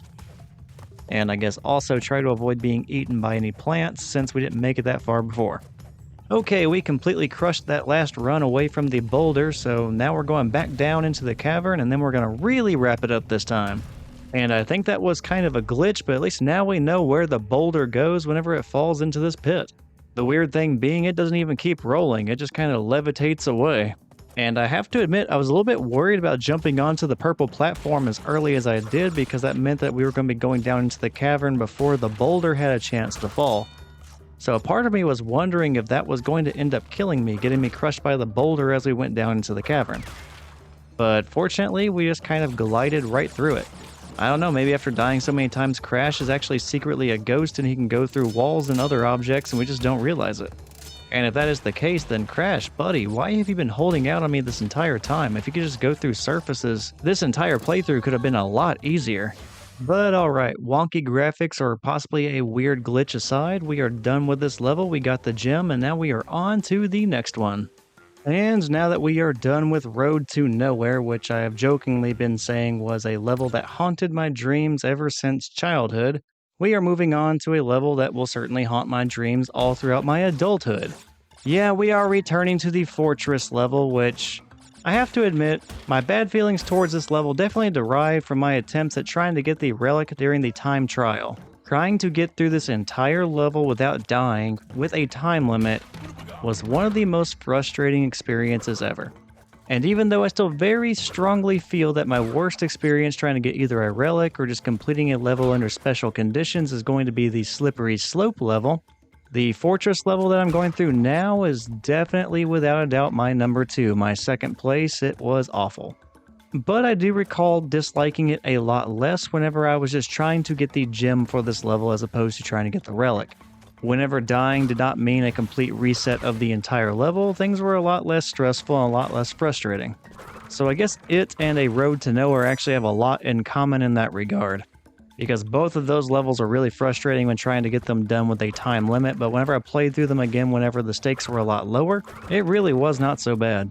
And I guess it is at this point that I started to realize that the thing that made me dislike a lot of levels more than others was the time limit, and the fact that I could not die on those levels. Anytime that time limit or the requirement that you not die was in place, I instantly started to dislike those levels a lot more. And upon revisiting those levels without that requirement, my opinion changed at least a little bit. And even if it was only a small amount, my opinion of those levels became more favorable. But even if I started to dislike this level a little bit less, I have to tell you, if I ever have to play through this level one more time, and I end up falling from the very top of those spinning log platforms and I have to do them all over again, yeah, if that ever happens to me even one more time, I'll be tempted to put this level as my least favorite again. Because that is honestly more anger-inducing than just dying. I don't know what it is, but seeing me fall all the way back down to the bottom after being so close to finishing that part of the level and entering a new floor of this level, yeah, I'm not a huge rage quit kind of guy, but that might do it. Now, you may see me doing this from time to time on this level, but I'll occasionally be just running at a wall, just seeing if there's something there that I can interact with that is not immediately obvious. And the reason I am doing that is because I know on this level there are certain parts where you can get behind the wall, and there's basically a hidden pathway. The problem was I could not remember where exactly they were in this level, so I was kind of just testing it out everywhere I could until I eventually figured it out, which the answer to that is it's on the 3rd floor. I thought there was more than one, but there's really only one pathway where you can get behind the wall and avoid all the hazards. Well, I guess there is more than one, because there is the gym-related platform that we still have to hop on in order to get the last of the boxes, but that's not really a hidden walkway of sorts. It is kind of separate from the rest of the level, and it's also a lot more obvious because it's kind of hard to miss that platform whenever it's available for you. But yeah, if you see me doing some weird stuff like just running into a wall for no reason, I'm kind of checking to see if I can possibly run through it or interact with something. But that really is not an option until we're at the 3rd floor. Or actually, I just realized we started off on the ground, so maybe that would be considered the 4th floor? I don't know, it's nearly the top of this level, there's only one level above it, and that's where the portal is out of here. You'll see what I mean here in a minute. Alright, so we're done with the bonus level, we're back into the main level, and the 3rd floor that I was referring to, or at least what I was calling the 3rd floor, is going to be at the very top of this spinning log puzzle. So once I get past all these spinning log platforms and get up to the top, that's the area I was talking about. And alright, we got past the spinning log, so there won't be any rage quitting here today. You know, there are times in games when there just aren't any words to truly describe how you feel. And whenever that happened in real time, that was one of those moments. Like I said, that is like the most frustrating feeling in the world whenever you fall all the way down, especially after you thought you were good to go and you were going to make it to the top. Like, that is just the worst feeling in the world. And after you've already failed a bunch of times due to those time trials, even if there are no real stakes and you do have all the time in the world, it does not matter if you fall all the way back down. Something about that loud thud whenever Crash hits the ground just makes you want to give up, man. But I don't. We press on. We're gonna get that gem and we're gonna wrap up this game. And for making us go through all this trouble, we are going to really take out all of our frustration on Dr. Neo Cortex. Whenever we find him, it's going to happen. We're just going to persevere. It's going to be all good. And as we start to get things back on track, as you can tell, I found out where that hidden passageway was, that little walkway that is not super obvious, but you can find it and you can get behind the wall and you can avoid pretty much every obstacle for a good chunk of the level. Now, like I said, I did not really remember where it was, and among the things I could not remember about this hidden passageway was whether or not there were any boxes hidden back here as well. So I take a couple of laps around the walkway back here, just spinning at random, just hoping to see if there was anything that could be broken, and eventually I feel confident that I did not have anything back here I needed to break. And once I was pretty confident there weren't any boxes, I went ahead and pressed on with the rest of the level. So yeah, really the only thing that passage is good for is just avoiding a bunch of obstacles that can otherwise kill you. So it was at this point I felt like I had nothing left to find, so I went ahead and used the passageway for its intended usage. I avoided all of the deadly obstacles and I went ahead and resumed going through this level, and the next thing that we have to go through is the bonus part of this level that's only achievable once you have the colorful gem. That platform is going to take us up into the clouds like it's an old school Mario level, and we're going to go ahead and get all the boxes that are up there. Well, assuming I don't catch Crash on fire, because I very nearly did just that whenever trying to jump onto these little fire pits that we have to use to bounce between different platforms. So yeah, that was nearly a mistake that set me back, but we're going to be just fine. We're going to get that checkpoint and press on. And yeah, now that we're on these sliding platforms, trying to avoid all of these spiked pillars that come up out of the ground, and then also trying to avoid all the fire, seeing how carefully you have to time all of these jumps, I'm definitely beginning to remember why that time trial just completely sucked. I can pretty confidently say I never truly got the timing down for everything. Like, for a lot of it I definitely did, but there are certainly also some points when there was a lot of luck involved. And finally, we have located the red gem platform that is taking us up into the clouds as advertised. Once we're up here, we just use these bouncing metal boxes to continue moving upward, and I'll also check from side to side from time to time just to make sure that there aren't any boxes just off screen that they're trying to hide from us. Fortunately, I never do end up screwing up so bad that I end up falling up here, which, similar to the spinning log climb that we had to do earlier, would have just been super demoralizing. But yeah, once we get to the top, we end up going through the clouds. We get a few extra boxes, 2 of which are extra lives, which at this point I don't really need because I'm at 99 lives. But yeah, still, I guess it's nice to have. And then we reach the very top, get one more bouncing box that we then use on those wooden crates that we can bounce off of 5 times, break those open for all the fruit we can, and then it turns out there's one more extra life, so I guess there were 3. Still, I have 99 lives, so it doesn't really matter. But we end up getting all of that knocked out, and then we return to the ground floor, and we're going to go ahead and get this level over with and press on to one of the very last few backtrack levels that we have to do. And now it was at this point, once I made it back to the third floor of this level, that I really only wanted at least one of two things. I either wanted a checkpoint immediately, that way if I inadvertently died I would not have to go back into the clouds and do all that crap over again, or I wanted to find myself in front of the portal out of this level as quickly as possible. And of course, I did have a mask buffer that was going to keep me alive for a little bit longer, but I almost lose that immediately after I get back onto the third floor, so the stress is on. Or, well, the stress was on until I got to this point, because now that I'm at the final spinning log climb that I have to do, all that is left is for me to actually make the climb, and then the portal is waiting for me at the very top. I would say this is probably the only time I would ever have been okay with falling all the way back to the bottom of the spinning log puzzle, because I knew I had every single box I needed for that gem, and this was going to be the very last time I ever had to mess around with the fortress level. So yeah, even if I had fallen, I didn't care. I was feeling good, I knew it was over. And in an effort to put some distance between myself and the fortress level, I pressed on to the very next backtrack level that we need to do, which is going to be Rolling Stones. Which this is going to be definitely on the easier side of levels that we need to complete in order to get the gem for the levels that we weren't able to earlier in the game. Like, there's really nothing too fancy to this level. We just continue to progress forward, we jump over pits, we avoid enemies or take out those enemies, and of course we avoid the rolling rocks. Like, this one should be super simple. And of course, like every other backtrack level that we have done so far and still have to do, there is a portion of this level that we were unable to access due to the fact that we did not have the colorful gem that we needed at the time. Although even when compared to other levels that we had to backtrack to, the little area that we need to get into is pretty minor compared to some of the other ones. Like Road to Nowhere, Jaws of Darkness, and even Boulder Dash. Basically all those platforms took us to completely new parts of the level that were a bit different than the level we had been seeing throughout the rest of the playthrough. Like Boulder Dash had these little caverns beneath it, and Road to Nowhere had some ruins in it that felt like it belonged in a different level. But in the case of Boulder Dash, we basically just get lifted up a little bit higher in one of the little stone buildings that we have to pass through, and there's a box or two up there that we have to get, and then we're right back on this path. Like, it is a very slight deviation.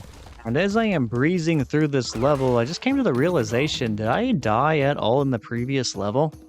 Like, I was complaining the whole time about how not fun the native fortress is to play through, mostly due to the time trial causing you to die bunches and bunches of times. But whenever going for the gem, I think I just went through that entire level without dying and didn't even realize it. And if so, I think I'm about to do that back to back with this level as well. So yeah, hopefully let's just keep that streak alive, get through these levels without dying, and just breeze through everything for the rest of the game. And yeah, if it was not completely obvious by how easy this level has been so far, you should definitely be able to tell from this bonus level that we are on one of the earliest stages in this game. Because there's no real challenge to this bonus level, it's just break the boxes and end the bonus level.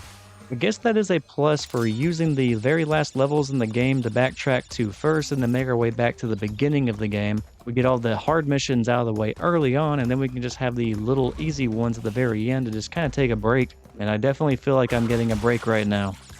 Also, I just realized that I was mixing up what level this was. I thought I was at the level where the little gem platform takes you up into a stone building where there are a few boxes, but this one actually took me down into a pit where there were some waiting on me instead. Granted, that description is not a big difference, but it is a different level and a different outcome, so yeah. I got that mixed up, so look forward to just seeing me slightly go up into a stone building later on. It's basically just as exciting as what you just saw. But yeah, some of these early level alternate paths are really not that elaborate. That's fine. I mean, it's an early level. It's not going to be anything too crazy. But yeah, just setting up your expectations. But not all of them are bad. Like the Upstream deviation in its level isn't too bad. It takes you to another portal that you wouldn't have otherwise seen. So that's kind of cool. But we'll get to check that out when we get to that level. And alright, we went ahead and knocked out the Dr. Brio bonus level, so both of the bonus levels in this area are knocked out, and we are good to go. We should be able to just very briskly get to the end of this level, get the gem, and then press on. And there is the gem, and we are done. Time for the next level. And not to jinx it or anything, but we are remaining deathless so far, so hopefully the staying alive streak continues. Definitely go ahead and give me this mask. I feel like I am going to need it. So yeah, I was just talking about this level. This is Upstream, and the little platform that's going to take us to another area, or help us to get to another area, is going to be at the very end of this level. Basically, we're going to get to the very end of this level and then use the platform to avoid the original portal that we used to go ahead and progress on to the island in the next level. Instead, what we want to do is go behind that where there are some more boxes and an alternate portal. Using that, we should be able to get the gem, and then I think we only have one more level to backtrack to. That's going to be the Great Gate. Although I might be forgetting one, but yeah, we'll see. I think that is the last one though. And actually, now that I am really thinking about it, there is one more area that is made available to us thanks to having the colorful gems. There is going to come a point when they create a little walkway, basically a dock on this river where we can walk on it, and there is a box that is otherwise hidden by a log. It is underneath that log, and we should be able to break it and then just press on with the level. But yeah, here it is. I'm going to go ahead and hop off the log and then bounce between these gems, go underneath the log, break that box, and then get right back on my path forward. We're going to need that in order to get the gem, and yeah. If somehow someone watches this and did not know that was there, then I guess now you know.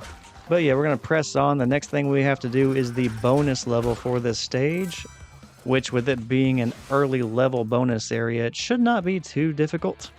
Yeah, okay, my assumption was correct. This is just going to be a very forgiving bouncing box puzzle that we have to do, and then we'll be able to press on from here. But yeah, with that many metal boxes, you can kind of screw up and still probably save yourself and not fall down and have to start this all over again. Definitely not a bad bonus level, and I'll take it. I mean, I'll take any kind of easy things I can get at this point in the game, because we had to go through some pretty difficult stuff for the time trials and some of the other gems, so give me easy, I'm okay with that.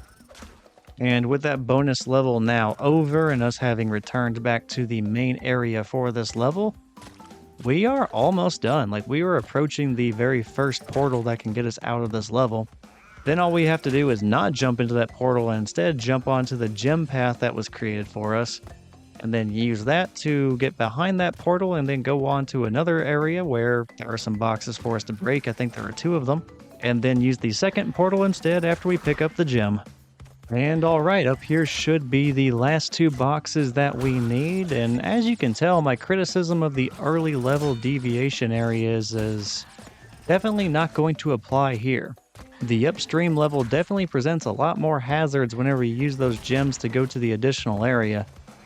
But we did manage to make it to the very end of it. There's our gem. I'm going to go ahead and get that and get out of here. And having made it to the end of the level, I can pretty confidently say that Upstream actually has a decent alternate area that's made available to you whenever you backtrack to it.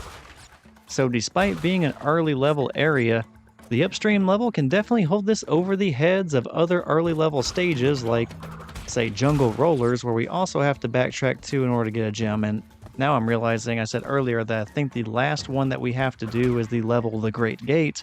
But no, we have 2 more levels to backtrack to. One is the Great Gate, and the other is Jungle Rollers, which is basically another variation of the Rolling Stones level.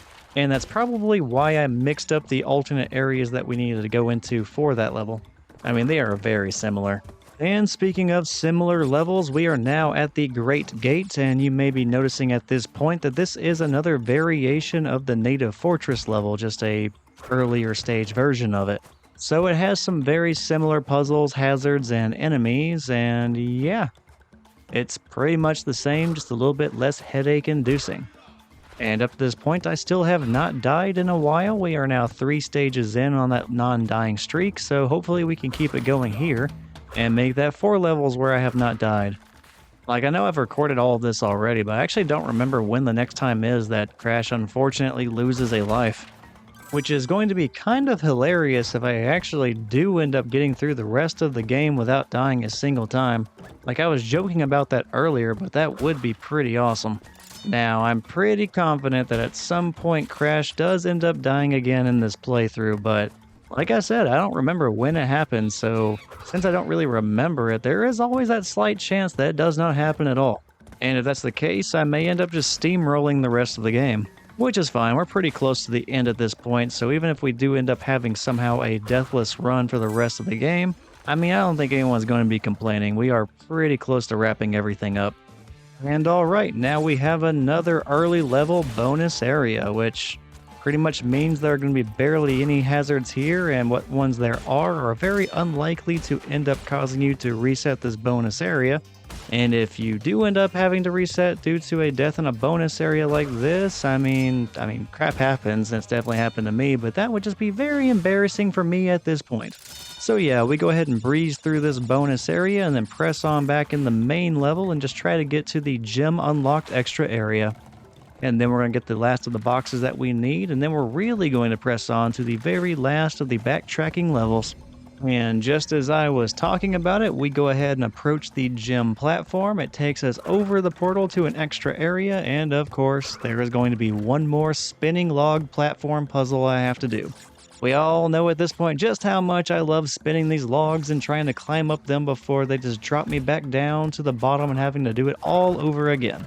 And of course, just as I say it, it happens, and sure enough, I have to spin the logs one more time. Or at least, I hope it's just one more time. Knowing my luck, I'm going to end up having to do this over and over again for a little while, and then I'm going to be suffering while I do it. And I did not watch this in advance whenever I was going for this commentary. I kind of forgot what happens in this video, and sure enough, I'm right. I do fall again. So yes, I am suffering. And since I recorded this and added to the video, that means you, the viewer, is also going to have to suffer through it as well. Mwahahaha. And alright, nope. This is going to be the very first time in this game I have done this, but I am skipping ahead to right where I was before, and specifically skipping ahead to the successful attempt climbing up those rolling logs and getting back to the level where I just died. We are ending the suffering. I'm putting Crash right back where he should have been before he died, and we're going to get to the end of this level. But yeah, after I used the gem platform, there was not a checkpoint box anywhere. So we would have had to have reverted all the way back to the very last checkpoint box I had prior to reaching the gem platform, and then I was going to have to climb up those spinning logs again, and since I skipped ahead, we'll never know, but there was a really good chance that I would end up screwing up these spinning logs again, resulting in me falling all the way back to the left. Oh, I thought I just died again, but I didn't, so we are good. Anyway, resulting in me falling all the way back down to the bottom of that little challenge, and then having to do it all over again, and, well, I'm just not going to make myself or anyone else watch that, so here we are. Alright, I'll just go ahead and quickly check back here in this little hidden passageway, this little walkway behind the wall, and make sure there isn't anything back here that I need to break in order to get the gem. And hopefully it's kind of like what happened in the fortress level, where you can walk all the way through this little area back here and then just make it further into the level without having to deal with all the hazards. And then we can jump over the wall at that point and then continue on to the end of the level, having skipped a bunch of the things that can kill Crash. Okay, awesome. There was one box back there that we needed to break, and it was like the fortress level where once we made it all the way down to the very end, there was another point that we could jump over and then progress forward into the level, having skipped a bunch of the stuff that, again, could potentially kill Crash. So yeah, I will take that little shortcut. I love it. Thank you very much, game developers, for giving me that, because I need to get out of this level. And I am so paranoid at this point that I may miss one box. And the paranoia was justified, because I forgot that I bounced on a box to get back here, so I have to break that thing and then progress through the level so I don't miss the gem. I was so paranoid that I would miss something and then miss out on the gem, and then have to play through the entire level again, that I was willing to take one more lap back there in the hidden passageway walkway area just to make sure. And sure enough, there it was, because man, that would have really sucked. But yeah, I just had to be sure whether or not there was something still in the walkway back there or in the main walkway up here with all the hazards.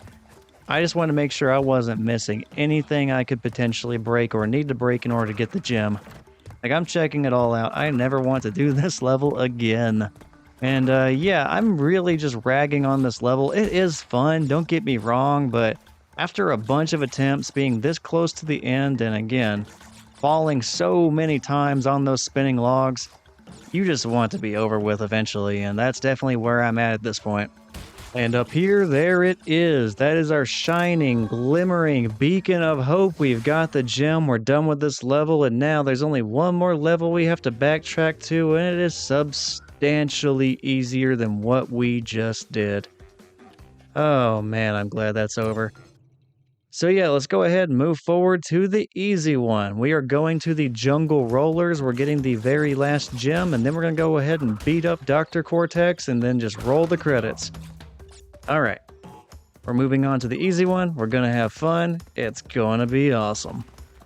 So yeah, instantly whenever you are looking at this level, you should probably be thinking to yourself, you know what, this looks just like the Rolling Stones. And that's because Jungle Rollers is basically just the easier version of the Rolling Stones. Like everything about it is remarkably similar, the enemies, the hazards, all that good stuff. And even the alternate pathway that got opened up by having the colorful gem that we need for this level, yeah, it's pretty similar as well. Basically, the only difference is instead of like in the Rolling Stones, whenever the platform took us into a pit to get some boxes, this platform on this level is going to rise us up slightly in a stone passageway, and that's where we're going to get a few boxes instead. So yeah, basically the only difference between those two levels is one goes up and one goes down. Still, it's a pretty chill little walk through the woods. We're going to wrap this thing up pretty effortlessly, and things are going to be great because next up, we have Dr. Neo Cortex, which is a pretty decent little final boss battle. I'll save my commentary regarding that boss battle for when it's actually taken place, but yeah, it's a decent little challenge to complete the game. Oh, and I guess just one more thing about the Great Gate before I stop complaining about it. So I just realized that it also ended our deathless streak. We ended up going 4 levels, I think, before we finally died. And yeah, we ended up dying 1 time on that level, which is a real bummer because I'm very confident that I'm not going to die on this level, which means we could have had a really good little streak going on between all these backtracking levels, but I guess it was just not meant to be. Although I am pretty confident that streak would have ended no matter what once we got to Dr. Neo Cortex, because it's kind of easy to screw that fight up and eventually die to that boss, so yeah, all good things must come to an end, it's all good. And now it is time for the very last bonus level we will need to do for this playthrough. And out of respect for all that we have accomplished so far in this playthrough, this bonus level is not even going to try and kill us. Instead, it's removing anything that could potentially cause us any trouble and just giving us a salute and saying, job well done. You go ahead and press on to Dr. Cortex and you go stop him from creating more animal soldiers and doing more animal testing. To which I would say thank you, but since when does a bonus level talk? And then it said, hey, stop asking questions, take this gem and go away. And I was like, yeah, okay, later. And alright, that is the Jungle Rollers level. We are done collecting gems, we are done collecting keys, we are done collecting relics. There's only really one more thing to do, and that is to go face off against the final boss. So that very brief level you just saw was the Great Hall. That is why we need all of the gems, because those gems end up creating a walkway. And that walkway takes us all the way to another section of that level that will then unlock the cutscene we get at the very end of the game. Darn you, Crash Bandicoot! And now it is time for the final boss battle against Dr. Neo Cortex. Ooh, okay, we're already off to a rough start, but that's okay. We're going to rebound from that death. Yeah, this is the moment we have been waiting for quite some time, especially when having to backtrack through levels we had already done earlier in the game. It was all just so we could progress to this point, where we would be done with all the tedious stuff and we can just skip right to beating up the bad guy. Now, I end up dying to Dr. Neo Cortex quite a bit before I end up defeating him. And with that being said, I can confidently say he probably is the hardest boss in this game, although hardest is kind of a relative term here. Like, I don't think any of the bosses in Crash Bandicoot are overly difficult, but Cortex did give me a decent amount of trouble. Even though his patterns are super predictable, you still have to react to them in a pretty specific way in order to win. So Dr. Cortex is going to be shooting little orbs of energy at you throughout the entire boss battle. You want to avoid the bluish-purplish ones, and you want to spin and hit the green ones. Bluish-purple ones are going to cause you damage or kill you depending on whether or not you have a mask. I ended up needing a mask, and yeah, it still took me a good amount of effort. Now, the green orbs he shoots at you, those are the ones you want to hit. You will spin them, and the first one will be knocked directly into Cortex. And then after that, typically, whenever you spin and hit the green ones, they're going to be knocked back towards Cortex, but not actually hit him, at least not immediately. So they'll end up hanging in the air right beside or above Cortex. And at that point, you need to spin and hit another green orb. And at that point, it'll either cause the original orb to increase in size to the point to where it eventually hits Cortex, or it will reflect off of it bouncing into Cortex. So yeah, this boss battle really just comes down to avoiding the purple and blue ones, and then spinning and hitting the green ones. Although very specifically, you do need to spin and hit the green ones. If you just run into the green ones, they will also cause you damage. So yeah, timing is very important there, otherwise you're just going to end up dying anyway. So yeah, this boss kind of requires you to have the best coordination of jumping and spinning out of all the bosses in the game, and that probably causes this one to be the hardest. But even though Dr. Neo Cortex is probably the hardest boss in the game, there's really not too much diversity to how you beat him. He just shoots energy balls at you and you hit the green ones. Not very complicated. Oddly enough, I think his predecessor, Dr. Nitrus Brio, had a lot more variety in his boss battle. Granted, that boss battle may have been easier, but you had a good amount of variety. You had him throwing the green potions that turned into blobs, you had him throwing the purple exploding potions at you as well, and eventually he says, screw it, I'm gonna go ahead and drink my own potions, turn myself into the Hulk, and then try crushing you into the ground. And then you have to completely change your strategy against him. So I think Dr. Nitrus Brio actually had a lot more going on in his boss fight, but having a lot going on doesn't necessarily make it the most difficult thing in the world, and I would say Dr. Neo Cortex is the harder fight. And that purely comes down to reaction time, because at the end of the day, Dr. Neo Cortex is not unpredictable by any means. After all, he's not typically shooting at where you actually are. He is shooting in a set pattern every single time, and it is a pattern that you can memorize. It's just making sure you react to everything within a timely manner. And I believe this is the lowest we have had his health, but, well, unfortunately it does not end up working out for me, and I end up taking one more loss right there. But enough losing to Dr. Neo Cortex. I have done enough explaining about what this boss battle is. It's time to get serious and actually win this thing. Alright, the very first shooting pattern for Cortex is he's going to shoot once to the right, once to the left, and then he's going to shoot a green energy to the middle. And at that point, you run to the middle, spin, and knock it right back at him for the first bit of damage against him in this boss fight.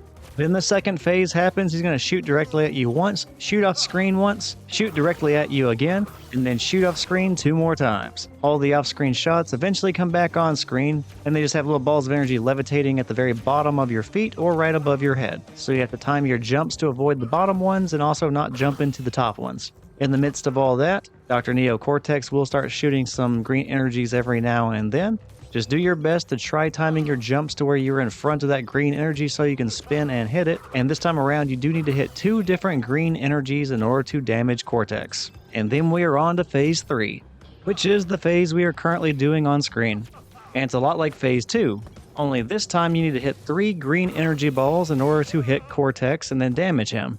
So basically just do the same thing again, but with a little bit more effort. And then we find ourselves in Phase 4, which is the rapid fire phase, and this is where you really want to have your masks. Now in this case, he is targeting you specifically, so run for your life. And whenever you have ran too far left or right, just try to jump to cut back and then do it all over again. Just go ahead and hit 2 green energy balls, and then you're going to damage Cortex, and then you're going into the final phase where everything is a green energy ball, and you only have to hit 1 to finish off the fight.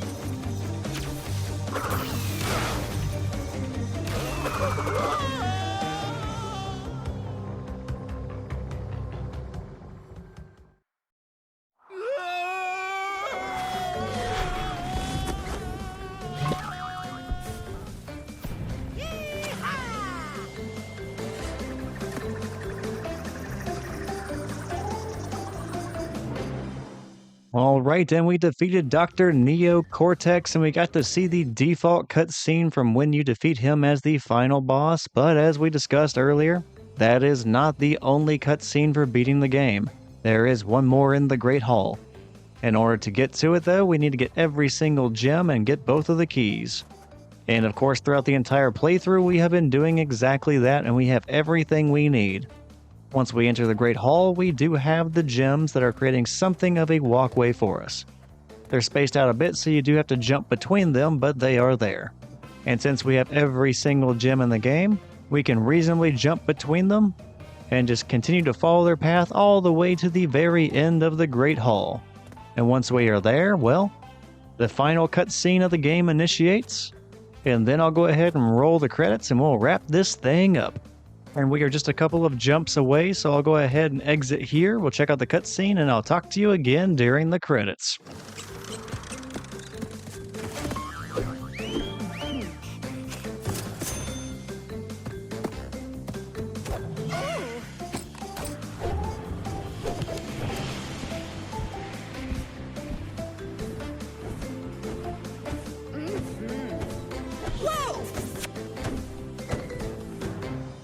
So that was the happy ending for Crash's goofy self, but let's check out the endings for the antagonists of the game. So, Papu sold the ruins of the castle Cortex to a resort developer, and he has since used the proceeds to open up a big and tall shop on the island, so good for you, pal. For Ripperoo, after intense therapy and 8 years of higher education, he became Dr. Roo, and he went on to write a really well-received book, titled Through the Eye of the Vortex, a study of rapid evolution and its consequences. Next up, Koala Kong moved to Hollywood and landed a motion picture deal of universal proportions. Currently, he is working with a speech therapist to improve his diction.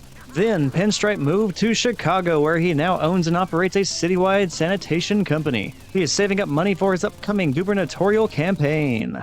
Next up, Dr. Nitrus Brio. After the disappearance of his mentor, Dr. Nitrus Brio rediscovered his first love, Pending Bar. So you go from Dr. Brio to Bartender Brio. And lastly, Dr. Neo Cortex. The world has heard nothing more of Cortex since Crash foiled his plans. But evil geniuses are harder to squash than cockroaches. Very well put, because we know that he wastes absolutely no time and eventually he reappears in the sequel for Crash Bandicoot. So yeah, we got to see Crash get his happy ending. We got to also get an update on all of the antagonists of the game. Papu and Pinstripe go on to be business owners in their own worlds. Ripperoo becomes Dr. Roo, which is actually a canonical ending because he returns in the second game, and if I remember correctly, he is wearing a graduation cap, implying that he actually did get that higher education. Now, we never see Koala Kong again, but his ending is basically just the koala version of Arnold Schwarzenegger. So, good for you, I cannot wait to see the koala version of the Terminator. Or would I rather see the koala version of the Predator? That's a really hard choice. And let's see here, did I miss anybody? Alright, Dr. Nitrus Brio becoming Bartender Brio, which, yeah, that makes sense. That man was killing it with the potions in his boss battle, so I feel like he could sling around some drinks. So, overall, pretty good stuff from everybody. Some enemies ended up getting happy endings, others, well, they get set up for the sequels. And I have to say, the weirdest thing in this game about an evil scientist doing animal testing that turns them into soldiers, and not just soldiers, but humanoid animal soldiers. Yeah, no, the weirdest thing is that due to Pinstripe's ending, it is canonically true that in this universe, they also have a Chicago. I don't know why, but it's kind of hard to picture everyday life and just people going to a Chicago Bears game, and also at the same time, somewhere else on the same planet, we have Crash Bandicoot screwing up the plans of Dr. Neo Cortex. Just an absolutely wild world. But yeah, right now I'm letting the credits roll in the background because I did play this game quite a bit, both this remastered version of it and the original. And now that I am doing videos on Crash Bandicoot, well, it only makes sense to go ahead and let the credits roll so all the people involved in the game's creation get all the credit they deserve, especially considering how much I got to enjoy their work. So as the credits roll in the background, I guess there's really only one question left to ask. After having played through the entirety of Crash Bandicoot, was it fun and entertaining? And this is one of those questions where you kind of have to answer it by just repeating to yourself what the title of the game is. I mean, come on, it is Crash Bandicoot. It is a classic. And after all, back in the day, this guy was basically the mascot for PlayStation. And that was a distinction that was very well earned. Not only was he just a memorable character from a design standpoint, but the game was just remarkably fun to play. And that statement's also true for the sequels it ended up coming up with. Like Crash Bandicoot 2 and Crash Bandicoot 3 were also games I put plenty of hours into. And while it's not nearly as popular as something like, say, Mario Kart, I would say Crash Team Racer is also a really fun game as well. But no, we'll go ahead and just stick to the original Crash Bandicoot for this conversation for right now. And yeah, this was just a remarkably fun game to play back in the day, and I will say Crash Bandicoot is one of those games where the simplicity of it honestly is one of the major parts of its appeal. Like, regardless of how many years pass by, I feel like I could pick up a controller and start playing Crash Bandicoot without even really having to think about it too much. The controls are very simple, and the objectives are, well, pretty easy to understand. It's the kind of thing that made the old Mario games also just universally likable. Like, they're not complicated, you just pick up a controller without really knowing too much about the game, start playing, and have a good time. And in this remastered version, they definitely stayed true to that concept because I got to have a lot of fun without really having to refresh my memory on how exactly to play the game. And getting to play it all over again definitely brought back a lot of great memories for me.